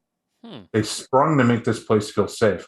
That's what leads you to believe, oh, this is a dead duck. Yeah. Somebody invested money in this building to bury what happened here to cover it up. Like they beefed up the area with some funding to shut and hush everything up. That doesn't help the thought in your head. If you were her, what do you remember? You were in here. Mm-hmm. She was huddled on the ground. It was cold, beyond cold. It was for kindred. It was cold. You can't chatter teeth, but you remember she refused clothing. She freaked out when someone came close to her in her light shield, as we'll call it now. And Warren tried to put a jacket around her. And she freaked out. It's because the clothing would shield her from the light. Whatever she's afraid of. Yeah. So she would look for a place that is, well, similar to how that place was if she's moving, right? Everyone's got a haven. Even when I move, right? I've got my place like how I like it. So her bedding is just all that light. But you know predators. Uh-huh. Right? And you can't escape this fact. If you know that she was there and terrified of something that was here, that something couldn't get to her for this simple defense. If it's that sensitive to light, all right, and that led to your escape, but why wouldn't there be a lot more people missing and hunted? What about her made her so special? Now, you rule out Tally completely in terms that it would have been him. It doesn't make sense. If this seems more like, and it'll hit you in the head. Okay, it wasn't Tally because there's much to risk in what he's trying to do, right? You're not certain why it's so important, and he leaves a good impression to be accepted on the board, but the prince definitely makes that call, yes or no, and he's kind of must be on a probation thing. That makes sense why he doesn't want Sabat here. There was a Lasombra in your pack. There was. Right? And Tom, you didn't forget about him. And he was here, but it wasn't Tom's style. He had shadows, he used them somewhat, but it was never to that effect. No. And so you don't think it was him. However, you can't rule that out. But someone is twisted and using, did the shadows even do that? And as you're trying to piece this together, you can't ignore the fact that this place has a lot of light now, is the thing. This building has a lot of light. You look across the street, you look at other buildings, they have shadows there kind of naturally where they descend, and nobody need to influence and build that up. Nowhere else does it have lighting like that. I mean, the hall has lighting. There's light from the parking lot to the door, all on the door, in the hallway, and you look and every apartment has the lights on. And you look at the names again. It's Johansson. You see Stark is on there. You see Banner is on there.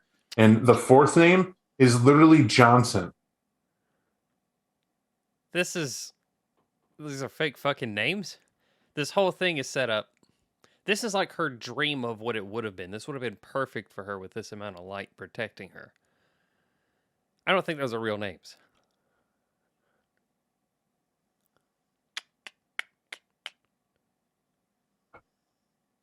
I want to get in there. They got an electronic box. I am not a house thief. However, Ramsey is a pretty decent house thief, apparently. Has that nice little specialty in housebreaking specifically. Can I make a roll to get into one of these apartments?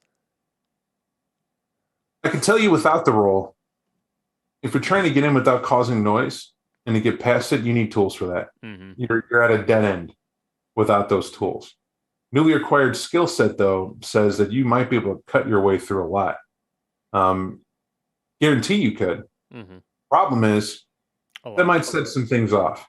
Yeah. Somebody went through that trouble to put a camera system up and everything else, doesn't want this messed with, and you're not certain who would have invested this. That's the other half. However, knowing that the names are fake, which you're pretty certain now, I didn't say the house was empty. Right?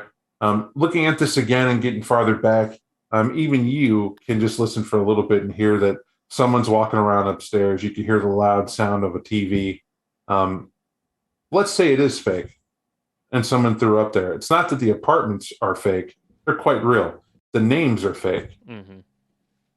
Very easy for someone to say, we're going to put people up and you can stay here and I'll sublet and we'll call it a day. Something you might do if you're a landlord looking to make quick money. Didn't say it's a World of Darkness trick that happened here. Nothing supernal. Just that people want business and this to be forgotten and stuff to move on. Great way to do that. New rent, new place, new luck, and just put the past behind you.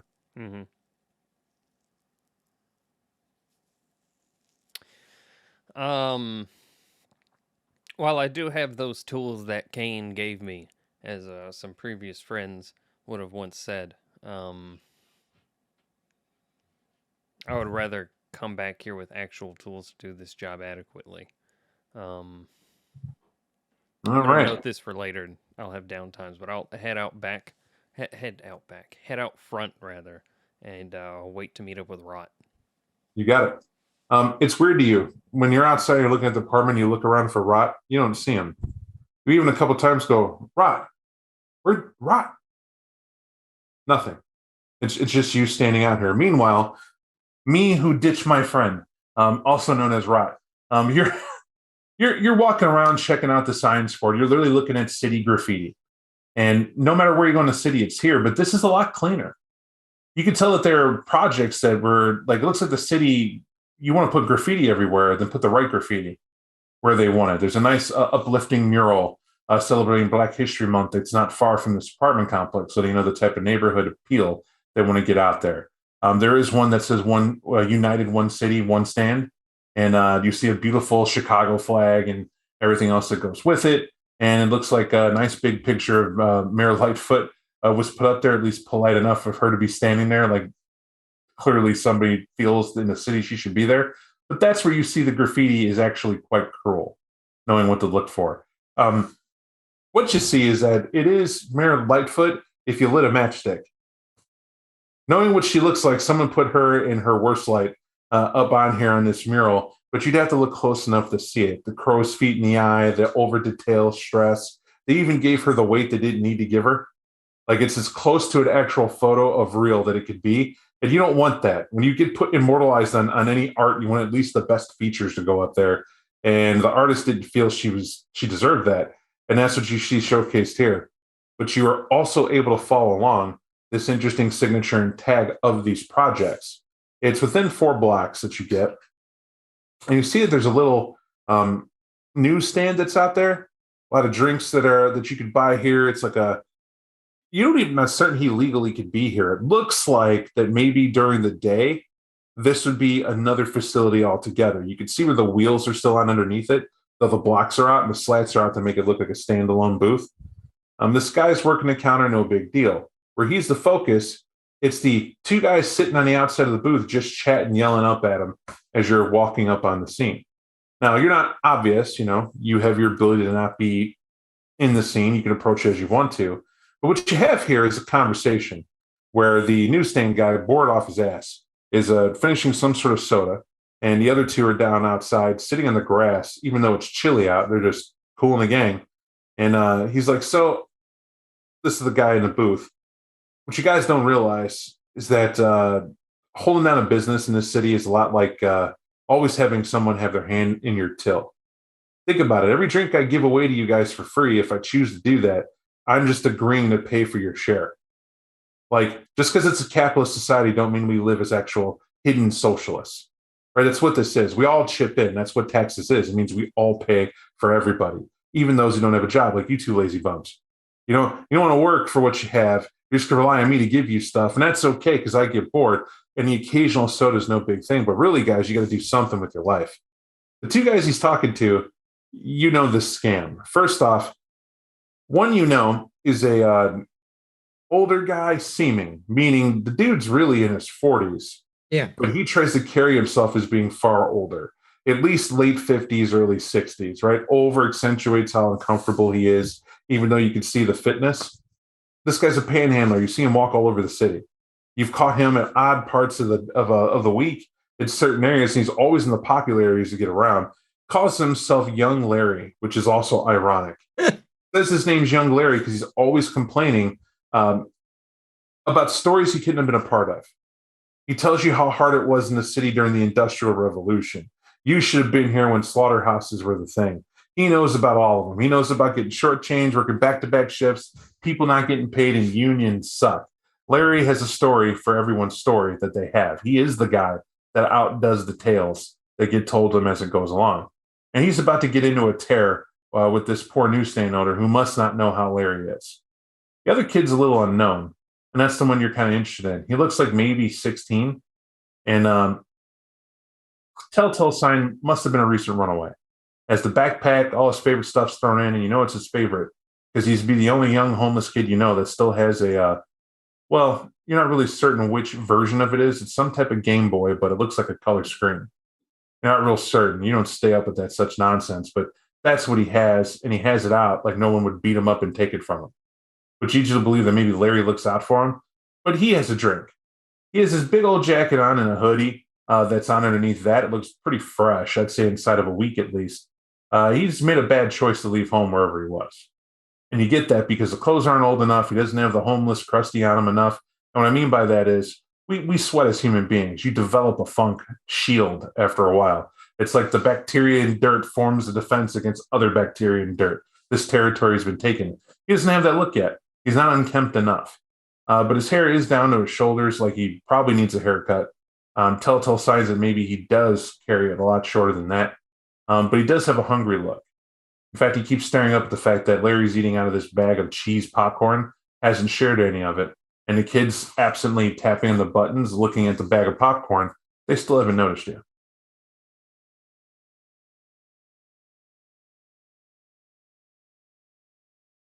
Okay. I'm not going to have my not going to have unseen passage on. I'm going to approach Larry. Like, what you doing out here tonight, Larry? You giving this guy a hard time? He'll look at you for a second and he'll blanch. Or he's like, "Oh Jesus, it's you, friend. Wow, we're a little far out from where I normally see you, right in a distance. How you doing? Thank you for your service. Uh, Thank you. I'm actually looking for a friend. Speaking of friends, who's the kid? It's he hasn't got his name yet. Kind of a Um, thing. I just been looking after him. Like my kid brother. He's not really down for the whole business yet, but he's learning. He's made a few bucks here and there, but he's got to pay his dues, right? Right. And see the kid just nod his head and still won't give up the cheese popcorn. Oh, young Larry.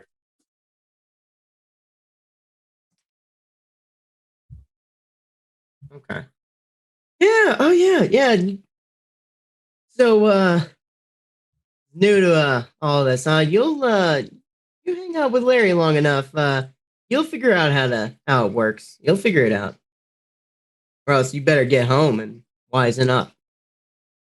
The kid can't stop staring at you once you that attention's drawn to you. Maybe it's the pock marks on your face, the burn marks. Mhm. Even at this distance, the height, you're definitely intimidating. And he's just, yeah, yes, sir. That's right. Hey, Larry, I was hoping since I seen you over here, you've been You're the newsstand guy. Hey, can't just stand around. I mean, if you're gonna loiter, can you buy a drink at least? Help a guy out. I'll make you a deal. You buy one soda, it's for two. What do you say? They're okay. about to expire. All right. All right. All right. I'll do you. And he rummages through multiple pockets, dragging it out like he is trying to find a couple bills. Eventually, he'll find a What did couple. he tell you? He says you want to grab them out of your front left pocket, not the ones you keep in your shoe. Yeah. He pulls out a couple crumpled ones. The newsstand guy's like looking at the kid, looking at you, and you're like, they came out of your left pocket, and you're like, I'll just use a couple ones. I'll leave the other ones where they go. And newsstand guy goes, that'll pay for the tax of it. It's $7, man, for one. This is Coke. It's classic. All right. And he digs more and finds a five. There. That should cover it, right? Yeah, close And enough. He'll take it. He'll hand you the Coke, and he's like, yeah, good job. so he looks so how long you been out here, kid? Holding the two drinks in his hand. The kid goes back to his Game Boy, as if after seeing you rifle through your pockets, trying to be like, oh, I don't know where my money is. He immediately placed you somewhere in his head that meant he ain't got time for it. Mm-hmm. Tuned out, and he's back to the Game Boy. You'll hear young Larry, just, that's what he does.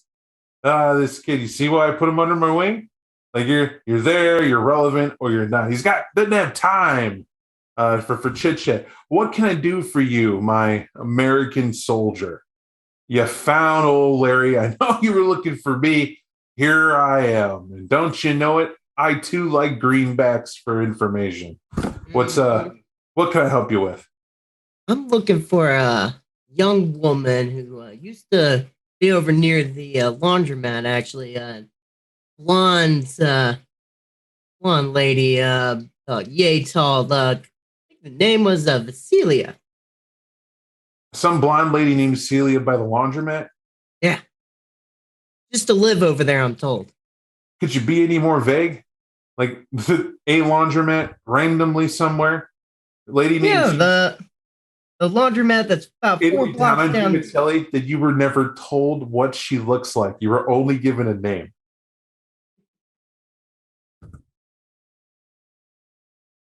I'll let you, if you want to say your character's going to try to bullshit his way through this and see if this guy can get anything, then does he know anything about a woman named Celia, blah, blah, blah. Sure. Stranger things have happened. Stranger things have happened. Tell you what, because of the success of your previous roll, all you got to do is roll your charisma, and we're going to count this as subterfuge. You're trying to speed your way through something. Successes matter. We're just seeing total what you can get.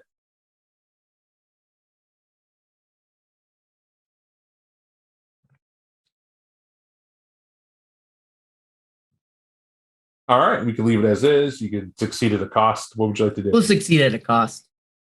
I would like that. You'll realize that you're like going, yeah. Her name's Celia. She was afraid of the lights down on the other end. Real worried about that. Probably didn't see her a whole lot during the day.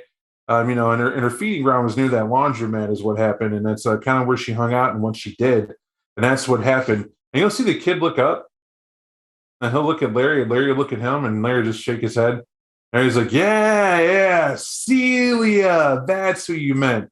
Laundromat Celia. She's the chick who would get real drunk sometimes, and she'd come out and she'd say, oh, young Larry, I need you to come upstairs and show me how you keep warm at night, your techniques of how to loosen up and everything.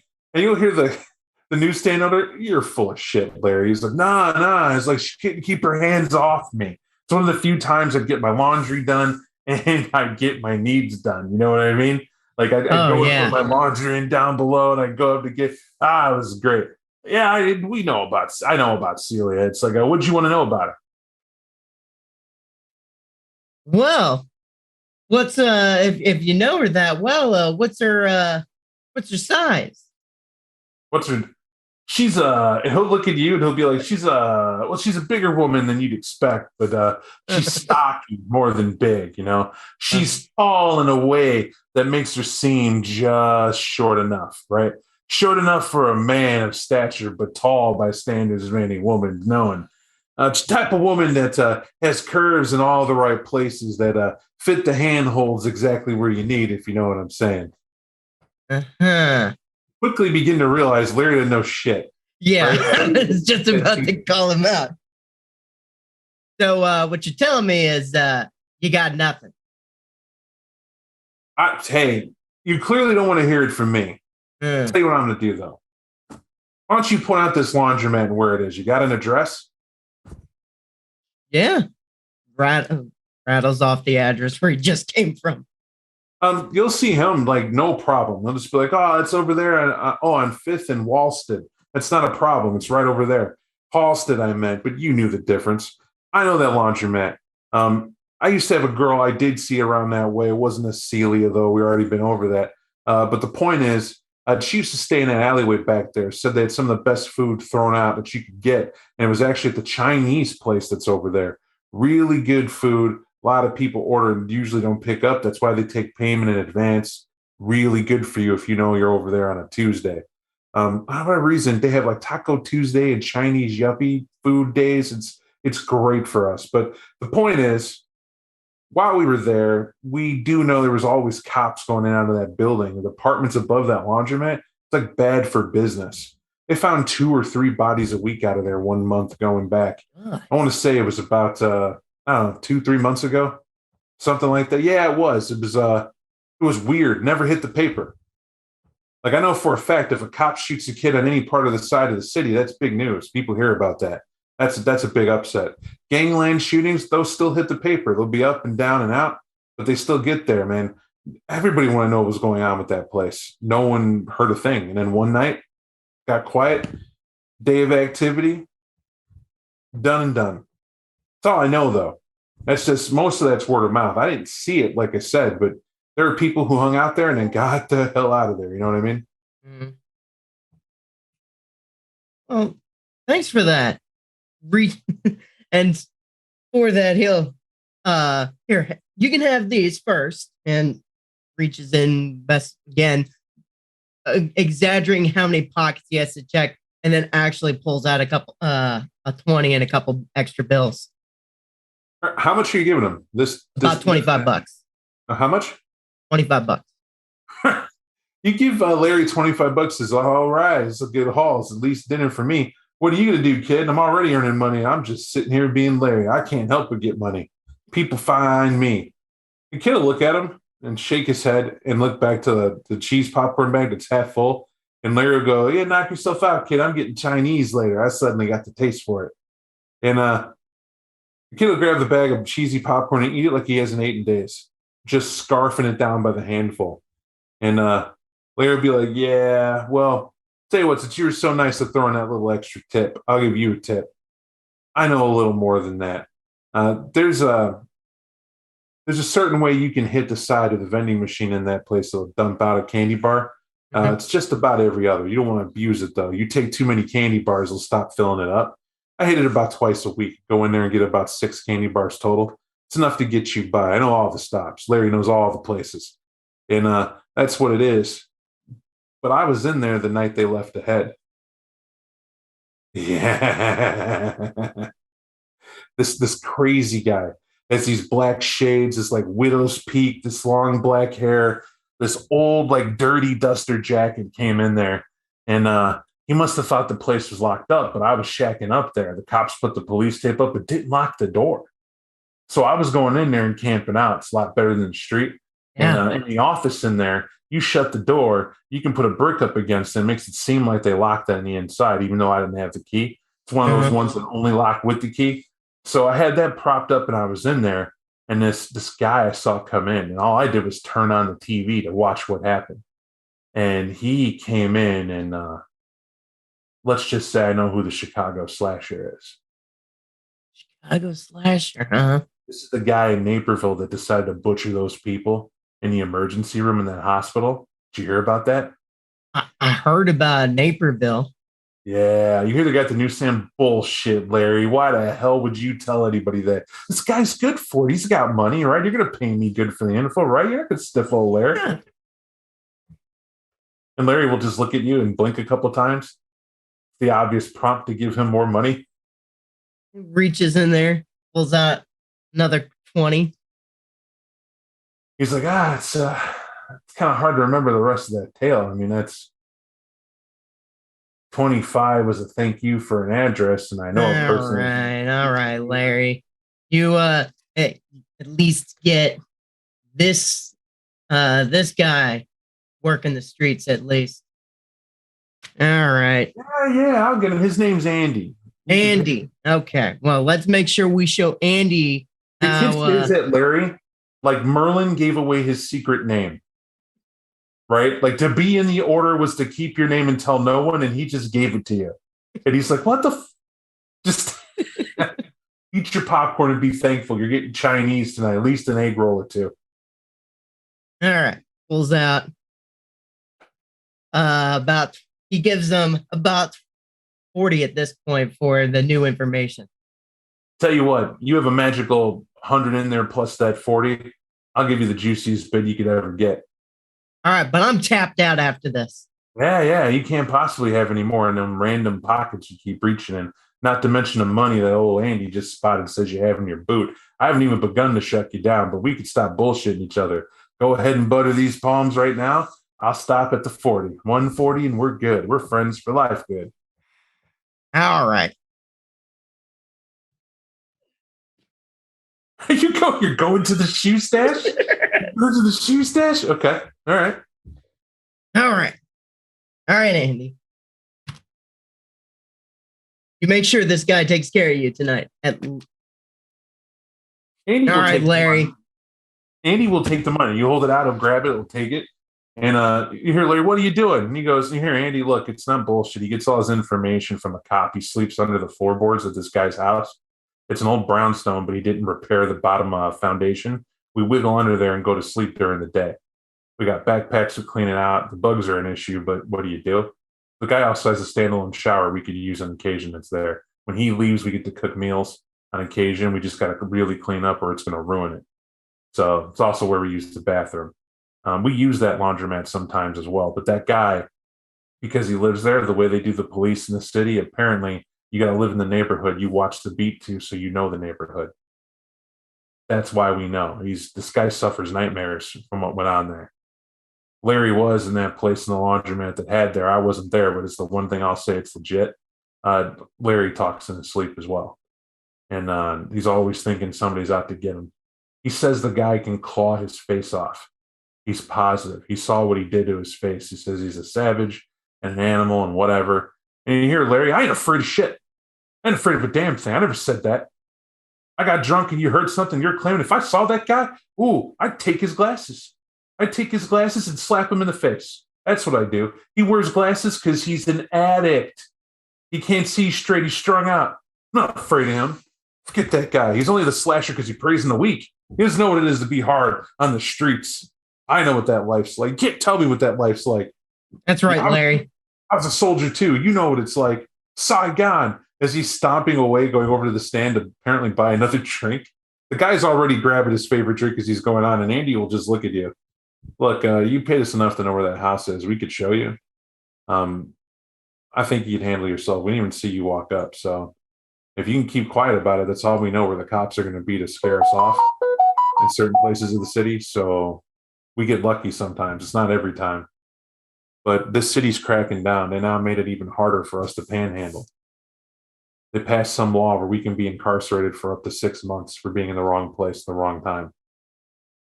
So I don't know. I'm just saying it's bullshit. You can't even be homeless in America anymore. That's against the law. So I don't know, man. All I'm saying is if you have any more money than that, great. I would take a place to sleep more than I would take money, to be honest. It'd be nice to know I'm safe. And you know what? For his mouth, at least he makes sure nobody's trying to take advantage of me out here. Yeah. And if you want to know, I can't go home. Sorry to hear that, Andy. If I go home, I get put in child services. My parents were killed. Some guy went and attacked a home and took out my mom and my dad and our dog out in Wrigleyville. There's a shelter I've been to a couple times. It's been a while since I've seen a kid in there, but they generally don't ask questions. Let me give you the address. And he pulls out a scrap of paper. He'll shake his head and say, if it's a shelter, man, you don't understand. It's not what you think. I want you to imagine what prison's like, right? Prison, you take all the bad people and put them in a place, and you at least have security guards to monitor them. And, if it's really bad, you can separate the weak from the strong. That sort of thing. You hear about it. When you go to prison, latch onto someone that's strong, join a gang, that sort of nonsense. What do you do when everybody's free and they're walking around and they're the homeless? That's what we're called at. You guys callously call us homeless, but don't care where we come from. Don't care what we're about. Am I saying boo-hoo? You're damn right I'm saying boo-hoo.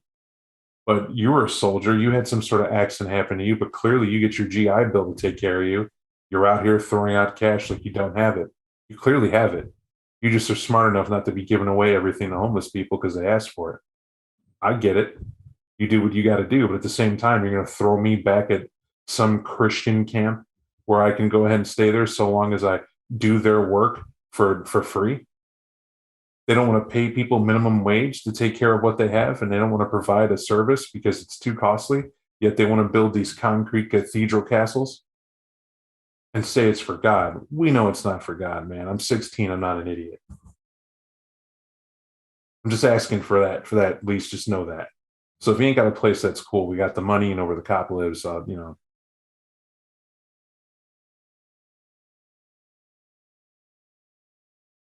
think of out of character. I'm trying to think of any locations that I can offer this kid for at least the night. It's up to you. Yes, it's not like you can't find them. I mean, yeah, you're a vampire. There are certain things you can do.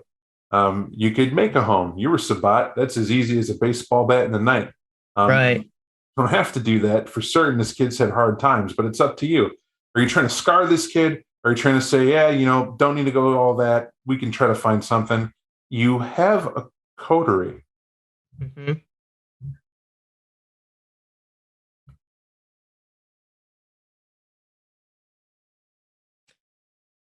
Andy, you hang out here for a little bit. I might know somebody who can help you out for a couple nights at the very least. You'll see Larry chime in, help him out. Hey, this kid's nothing without me. I found him in a corner begging for change. He didn't even know how to have the sign up right. He didn't even have a sign. He was just some kid asking for money. What'd you say? The car ran out of gas. His parents are going to beat him. That's the weakest story ever. You got to spice it up. My parents were in a car wreck. I need to afford the surgery. Help a kid out. That's what I told him to go with, but he wouldn't make the sign. And that's why he barely makes $20 a week. Which is, and you also have to tag this old timer with you. You might be young, Larry, but don't let that fool you. Make sure he's with you because you're not going to survive without him. He'll smile with, and you'll notice this, his Visalign teeth. I'll be right back. So what are we doing here? What does "I'll be right back" mean? He's going to walk back towards the laundromat, and he's going to call probably Sullivan. So Ramsey, it's been a smooth half hour. You've went every direction now about a quarter mile, looking to where this guy could have gone to. Nos be damned. He was supposed to at least be backing you up. That's the point of being here.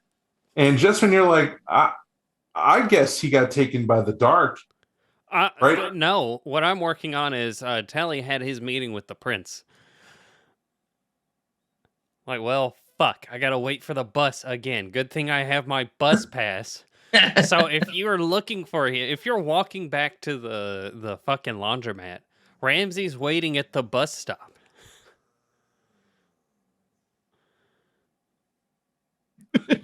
Ramsey, you'll hear your footsteps. You'll glance over, waiting for the bus to come on around the corner, which hasn't yet. It's been about 15 minutes you're waiting. Not unusual. Not like you know the schedule of the bus either. You just know that it will stop here.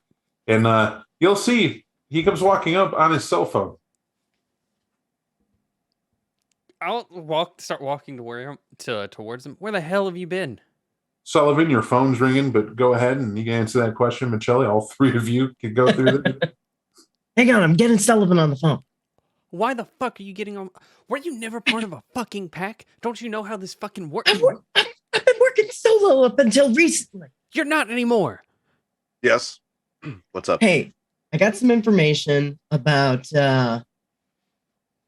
where we can get some additional information on this missing woman, but it came with a price, and that is I need somebody somewhere motel, something warm for 2 informants. Wait, let me reiterate what you just told me right now. You I'm found take information the phone from him. Sully, I've got this. You sure? Yes. All right. You'll hang up the phone. All right. What is this? You have information about how to get more information. Why don't you just tell me what you're doing? Sure. Yeah. I found some folks that work these streets, and well, they happen to hear and see some things, including you with the head the other month. Who? That's not important. No, it is important.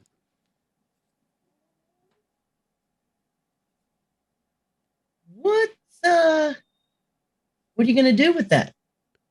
What do you think I'm going to do with that, Rot? We were supposed to clean up what happened there. Now you're telling me that there's a loose end? Yeah, and I'm gonna take care of that loose end if you help me out for a couple nights. I need somewhere for this person. And I'd like my phone back. Get that. Oh. He'll toss you back your phone. Almost like he forgot what it was. So, did you happen to learn anything? Place is redone. Everything is brand new. It's obvious at a look. What's not obvious at a look is that it's too well done. There's not a shadow in this place, in the laundromat, in the hallway, or the apartments that I can see through this window. Everything is set up so that Celia was still living there. She would have been perfect. There is someone in there. I could hear at least one person. There's 4 different apartments in there, but all the names are fucking fake. Banner, Johanna, blah, blah. I'll list off the names. They're all fake. Brand new security system in there.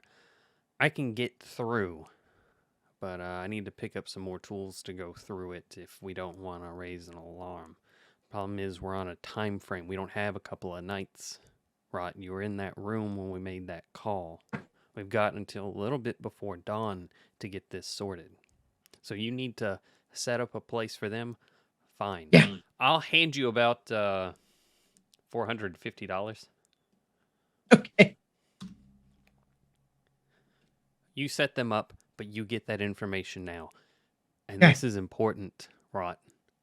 You tell me where they are when you drop them off.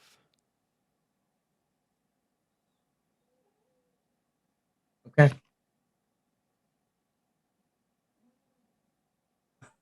So I'm gonna go back, and I'm definitely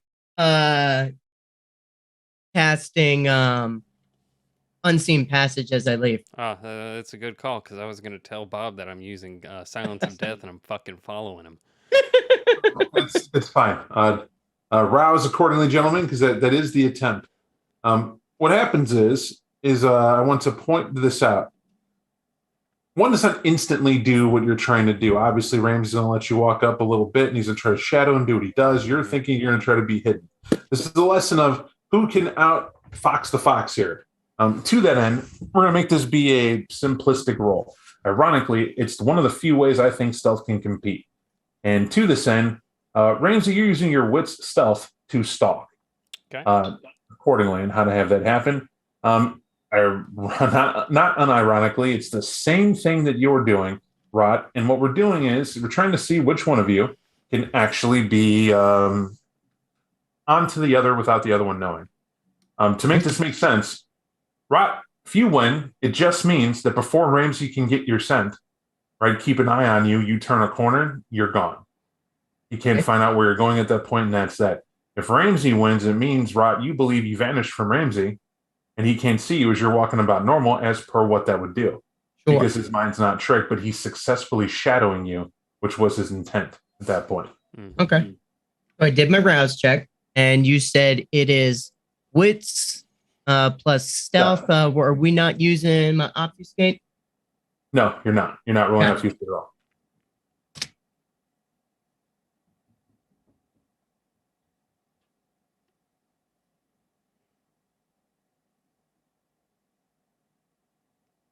Got hot hands in a dice game. Yeah. The thing. Oh, Brennan rolled above. Yes. All right. Okay.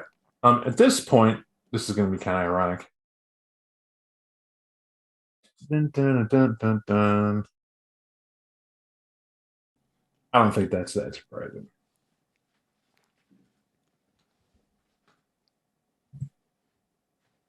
And okay.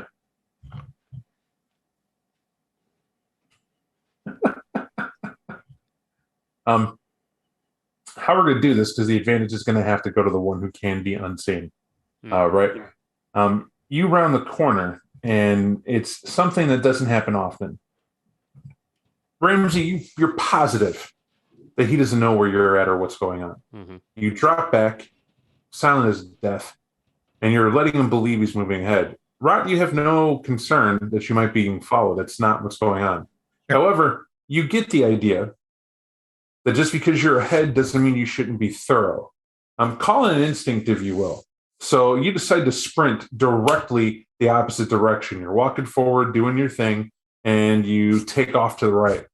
Why you do this, and I do mean it's an instinct thing, it's also part of the fact that you rolled more successes to the hunger than you did anything else. The beast wants to stalk as well, but it's throwing off a scent, and you double back is what you do. You run, double back to see if you can find Ramsey again, and you don't see Ramsey at all. Ramsey, you're looking for his tracks. Mm-hmm. And it impresses you that when he rounded the corner, he leapt to the wall and leapt up to grab what looks like an upper banister to a balcony. Mm-hmm. And he must have waited there for a time, and that's where you lost him. and you're looking there, and you stand there for a minute to listen to hear, and you could hear footsteps coming down the alleyway on the opposite end. At that point, you take off running to get there, but when you do, it's always like he's out the corner of your eye, around and moving again. And at that point, it dawns on you, you're trying to catch up to a Nos. Did you spook him? Is the question. You realize it's not that you spooked him, because who you run into, you'll see a kid with a hoodie. Right? Looks like he has a Game Boy off his back pocket. It's the same kid described in that scene down where he was. Apparently, some kid is the one that's actually following him. And by him doubling back thinking he was being followed, it's impressive to you that this kid he was following him. Mm-hmm. However, the kid didn't see you at all and didn't anticipate that you would be stalking him. But you see that kid at the end of the alley doing very much what you are from a distance. This, like the John Travolta gif. Like, where the hell did he? It was right here. Why did he move? Why did he run and jump? Like, I don't. But the kid doesn't see me. That's important. No, he doesn't see you at all. Go ahead. All I'm saying is I'm following that kid then. Because my thought is maybe this is the person that had that information that he didn't want me to find. Well, I'm going to help you out with that. Okay. Say that. It's a bit sus. Okay. You say who had it, and he's a Nos. Could have been anybody. You got that info from. Why this kid? Mm-hmm. Right? It is interesting that this kid's doing whatever, but if you don't encounter or like go to talk to this kid, how would you ever know why he's following him? All right, fair enough. It's fair enough. Sometimes simple conversation can solve a lot of problems. Well, what's it worth to you? Who watches the watcher? You both lost his trail. Mm-hmm. Right? Barely, but you did. So at this point, you tell me what the value of this random kid is to you. We know from the scene what his relevance is, but not to you right now, beyond the fact that he seems to have an abnormal talent to remain hidden and shadow somebody in the streets. Mm-hmm. Yeah, he's with that. That's at least a curiosity, but like I was telling Rod, I'm on a time frame. I'm also not hungry. I'll just let him go, and I'll go back to the goddamn bus stop. So you'll see the kid for a minute. He looks fucking annoyed, and he'll pull out a phone, and you'll hear this call, and you'll hear it exactly like this. You'll hear him say, "Arclight 1, this is Blue." Shit. Yeah, this is Blue Vet, not using it. We're Blue Vet Triangle Arc 3. I lost the Vector. Yes, Vector lost. Young Larry, yeah, he's fine. He's back where, yeah, I'm doubling back. I lost him. No, the subject has an abnormal ability to be here and not be here. There's nothing. But when the drone feed's gone. And he'll hang up the phone and he'll hang up. You will hear that as you're like heading to the stop. And now this kid is walking off, but where you see him walking towards, it's a very public, very, I would say, intensive, because you see that there are people going in and out of the place. Mm-hmm. He's about, I'd say, half a block away from getting to the gas station he's looking for. Okay.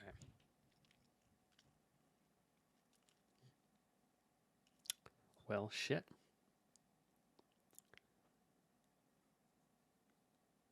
God, I need to find fucking Rot.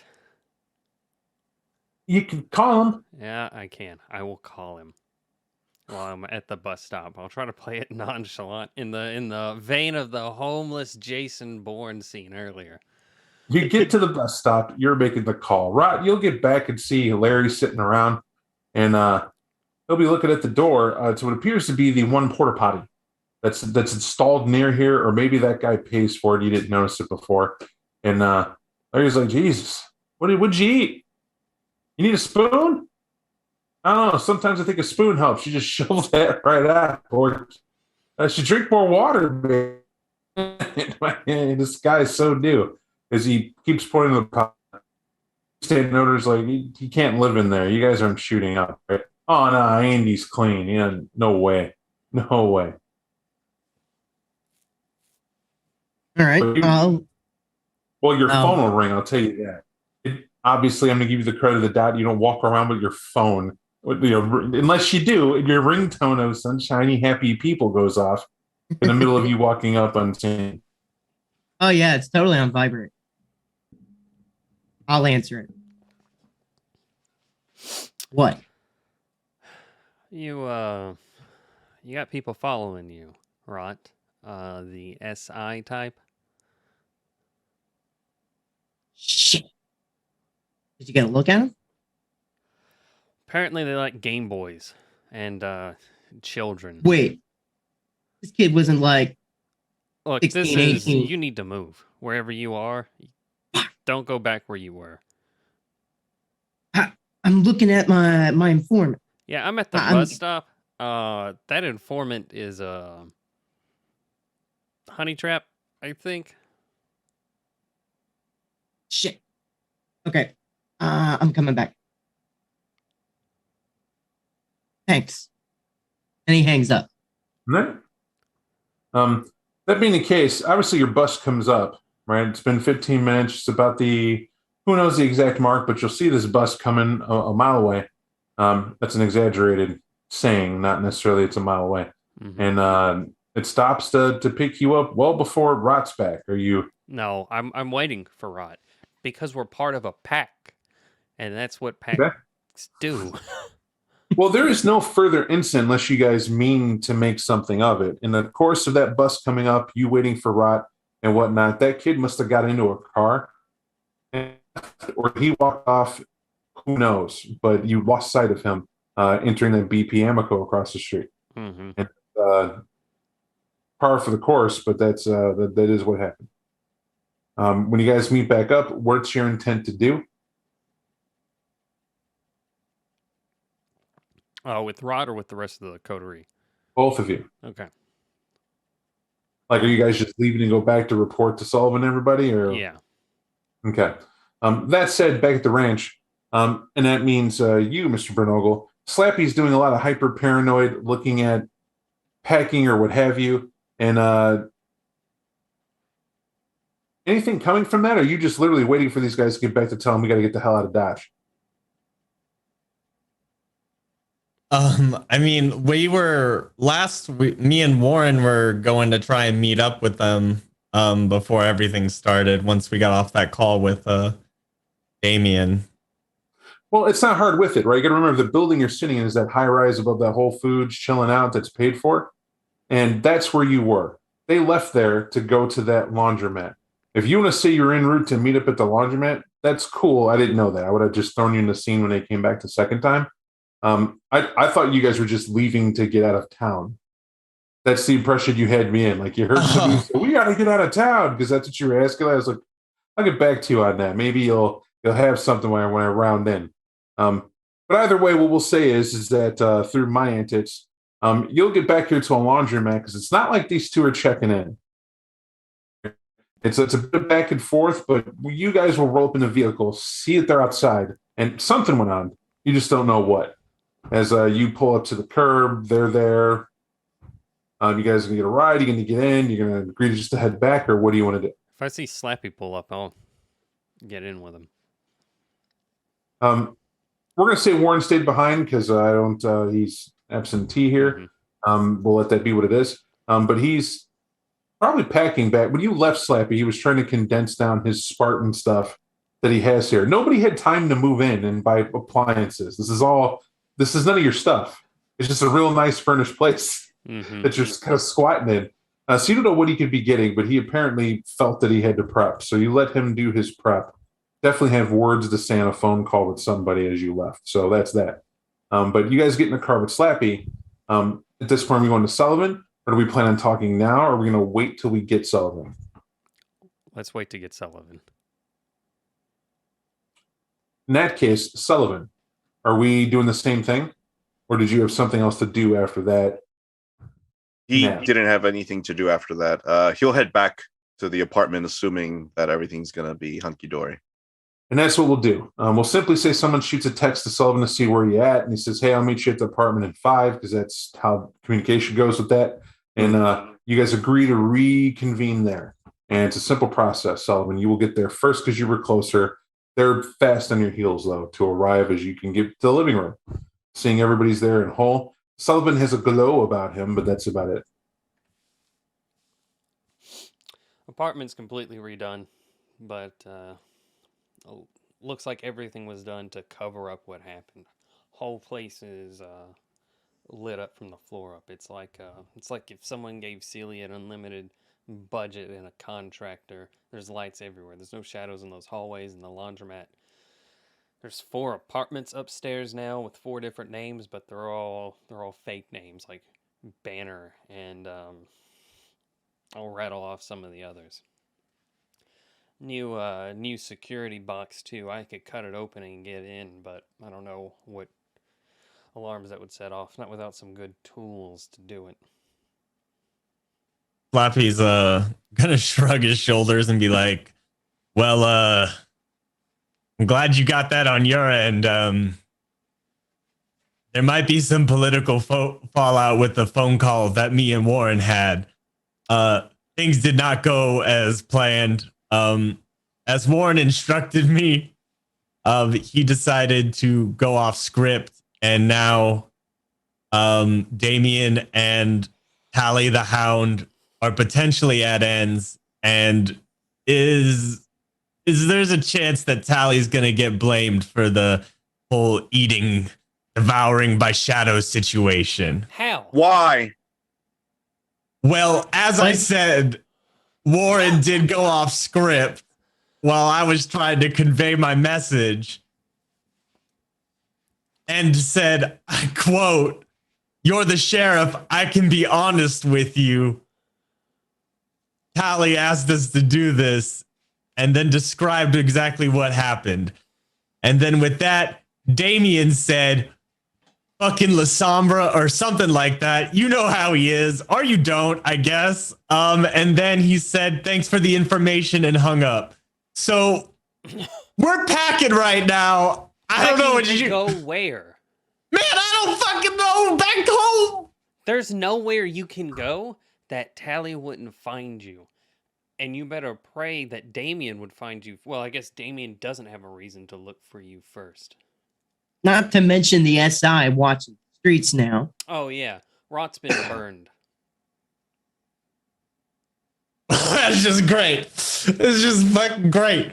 And Slappy's gonna like reach into his pocket and grab like his crumpled up pack of Marlboro 27s and like grab one of them out and like just fucking light it. I think I might need a frenzy roll. Yeah. That is twice Warren has caused Sullivan heartache, and he's trying to keep it together. But I think it's valid that that's there. And what I'm going to say is that go ahead and roll it. You could always win. You never know. But if you don't, we're going to have to hold for Warren to be back to see the resolution. Right. Yeah. Before then, while that's happening, because I don't have like a spidey sense for when frenzies are happening. Rot, I need that money back. I need to get those tools soon. Pulls the 400 something you gave him and hands it back.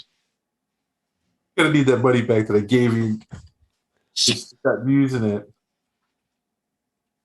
Or picking my own pockets. So, Well, I mean, fail. No, that's a sex there. Okay, got it. How I gotta put it to you, Sullivan, is the fact that you're enraged, but it's cold. It's too cold. It's almost like who you fed on. You were prepped for this catastrophe. Someone was going to fail you tonight. It was too good to be true. I mean, after all, you got the benefit before you got the negative. You got to kiss an angel. Small price to pay to deal with ineptitude right now.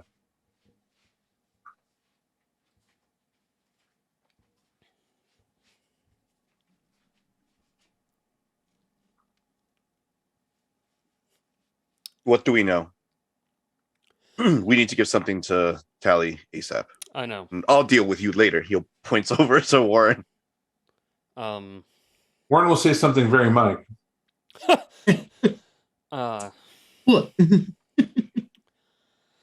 Those apartment names are fake. I think there's information in there. One of the tenants there might know something, whether it's being sublet or not.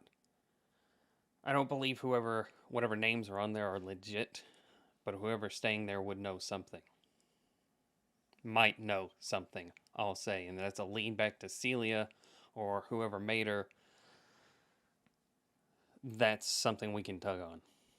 All right. So if I'm understanding you correctly, this place got redone as we normally would understand, considering it's a masquerade patch-up job. Mm-hmm. Names are fake, but you say people exist within it. Yes, there's at least one person there. I could hear him. Have you tried knocking on the door? Not saying I already know they're there. I don't have a line to. I'm not going to bullshit you, Sully. If I thought I could talk my way in there, say something, I would have. I just needed to verify whether or not someone in there is her or not her. I don't know who it is. I could not tell that. But you didn't knock on a door to find out and be like, oh, not the person I was looking for. Close the door, walk away, and report that? No. There's a camera there, and if she speaks on there, what? I know a woman's voice? Hi, are you Celia? She could just say no, and how would I know? How would I be able to verify anything? That's why I'm At least going- knowing it was a woman. All right. Rot's burned, so we can't have him go anywhere. Not with that pretty face of his.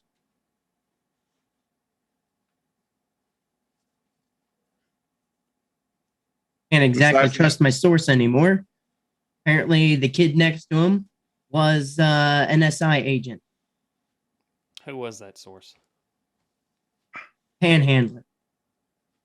He got a name? Why? You know why.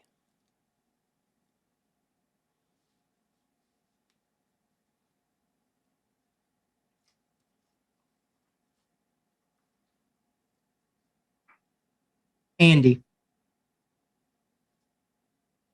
Andy. I'm going to go pick up some stuff I need to get into that apartment. I could just listen. We can't afford any more fuck ups this evening. I can't afford any more fuck ups this evening. It's a simple job of just ringing the doorbell and asking who it is. I don't mind if I have to be the one to do it. I know you might not have the social grace for it. However, I would Then- suggest that, Sully, that would be you at the door if you're going to do that approach, because,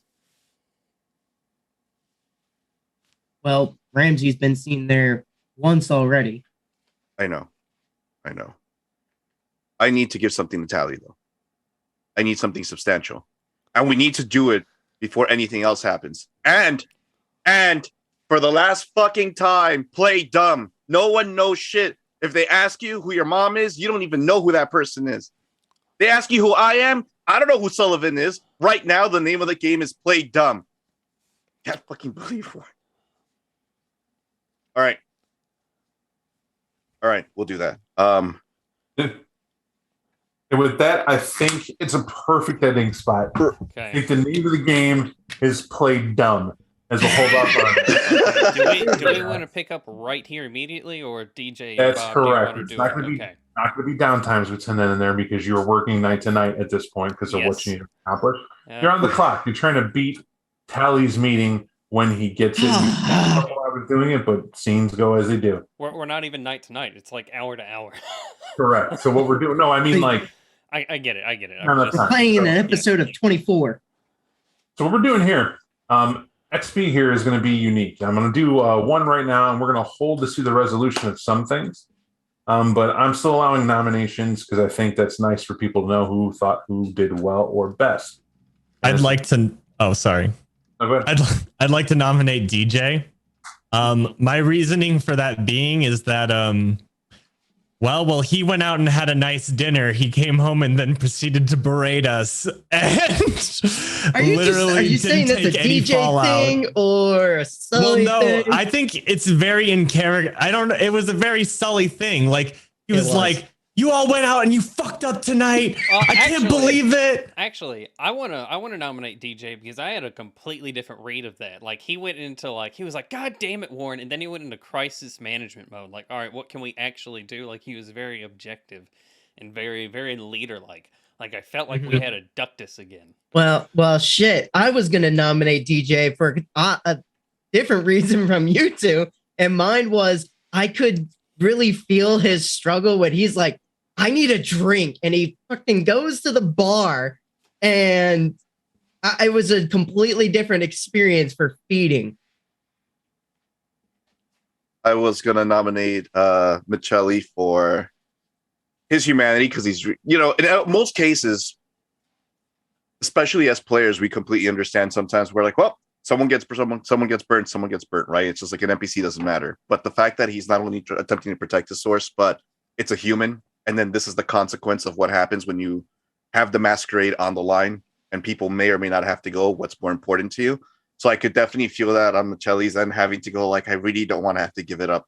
And on the foil end, there's also the convictions of Brennan, who, you know, who's like, we got to get work done. This has to happen. So I could see where his path was, but I could also see where Michelli's, where his moral conundrum came into play. I agree with that. I think that's an XP for DJ and XP for Mr. Michelli. I think that works out nice in that regard.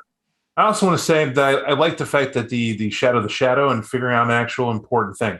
I want to remind people that there are sheets that we built, and Mr. Michelli's a big culprit. He forgets what he takes on sheets and usage of them. It happens, right? That comes through experience to sit down and do that. But I'm going to give you guys a tool, a reminder, and hopefully for everybody watching, it's something that you get in the habit of doing. Take what you want to do next session right now. Take a moment to make a note of it. You guys put in your downtimes and submit it. That way we can keep track on it. And then I'll remind you of what you put down versus what I put down. Why that is, memory is about saying a few key words or like a password to unlock what you remembered your intentions of in your brain. It's not just saying what happened when you're in the scene. A lot of people don't get that. It's how you were taking what was occurring and your intent of what you wanted to act on in that scene. Is it? We have a 2-week gap from sessions, and so it's hard to keep up on just memory. So in order way to counter that, just submit that message and send it to me. And you can keep it simple. You can literally put end of game and title it end of game objective. And that's your new startup for next session. This is true. And as a reminder, you may want to go into ye old Phoenix Crusade little chat you guys developed and put down there a list update of where all the trouble's coming from. Like you got Tally, and we had to add Damien because the soup wasn't spicy enough. I thought we finally did something, and Tally would be like, all right, not the best, but at least you did it. And now this is the complete opposite. Warren. I can't believe I adore the fact that in that conversation it was, you shut up, you don't know how to talk to him. It's Tally's fault that this all happened. My favorite part was he specifically even said, he's like, just don't bring up Tally. Like, just don't, like, you know, and then he's just like, no, it's Tally. Well, you're the sheriff. I can be honest with you. Why? Why would you think that? Oh, man. I mean, I feel bad because he's not here to defend himself. What's hilarious is it's indefensible. What's hilarious is this scenario actually, I mean, that like use of words, those specific words, actually had a real life scenario talking to somebody and heard that phrase. And then I was like, you just shot yourself in the foot.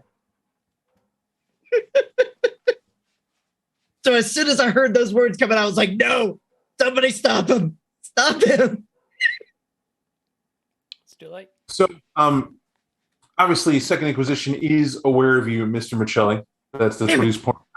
And I hope that explains why that kid knew some pretty slick tricks in front of you, though he was dressed up differently, and what it's able to do. Why I need you to take that to the level of you're serious about it, but it's not happenstance or out of the blue that occurred. You have lore sheets that have info on it that tie you into the network of what that is and going on. Yes. I want to remind you of that. And that's to your plot. Like that's part of I make story for you guys individually. Mm-hmm. You are on the hook for that. Also, I understand why you're not telling Ramsey about your informant, right? But remember an important thing I said about young Larry. He's full of shit. Yeah. He enjoys making up information. And what I want to tell you is that young Larry heard from that kid an interesting story. You're pretty convinced. I don't want you to miss this as Michelli. Yeah. That kid told Larry a story about seeing the description of Ramsey Mm-hmm. being in that laundromat. It's pretty interesting that somehow Ramsey missed him being in there, considering Ramsey searched that building top bottom. Yeah. Yeah. Right? So how did he miss this kid? So unless that guy can be, or that young Andy or can be hidden or whatever, I don't want you to miss that. Right. Because your character would get that. Like, it doesn't make any sense. But Ramsey, if he was there and went in there, you're pretty certain he was thorough enough to realize the body can't be left the way it was and cut it the head off with the door to a washing machine and set it on an industrial cleaning cycle. Okay. So being in that laundromat, that means there's the manager's office and that's it. So it seems pretty silly that he wouldn't go check out the manager's office, or the bathrooms. He did both in that scene. So if you miss that guy, it's a miracle and that kid can be invisible. If you know that there are mortals that can be invisible to you guys, that's probably a whole new problem that you don't want to have. No. So but remember what I said about assumptions. Right. You know the guy's full of shit. He can be set up, and that could be the angle I'd go with. Yeah. Final, last but least, I didn't see anybody put down that you guys put down that at the Bean taking care of the werewolves was something you wanted to put up there. I want to let you know you're not wrong. Yeah. Highest players. Sorry, go ahead. If you can bag lupines for Chicago as a win, I know some pretty forgiving people for a group that can take care of lupines. Mm-hmm. That's all I'm saying. But I'm also going to say, for everyone here on public record, good fucking luck. I know. To be honest, I'm not going to tell you that's not on my to-do list. It's just not next session. I got let you know. I got more time. I can spot them for you. I know. I think we all saw the capabilities of me getting somebody pinned down. But thank you, everybody. Tonight was a good session. Everybody watching, thank you for tuning in. Those who download and keep this going live and thrive, I appreciate it. Keep sending your questions in. Nothing's too small, or tips, tricks, ideas, comments, feel free. Thanks for watching, everybody. We hope you enjoyed it. We'll catch you next time. See ya. Good night, everybody.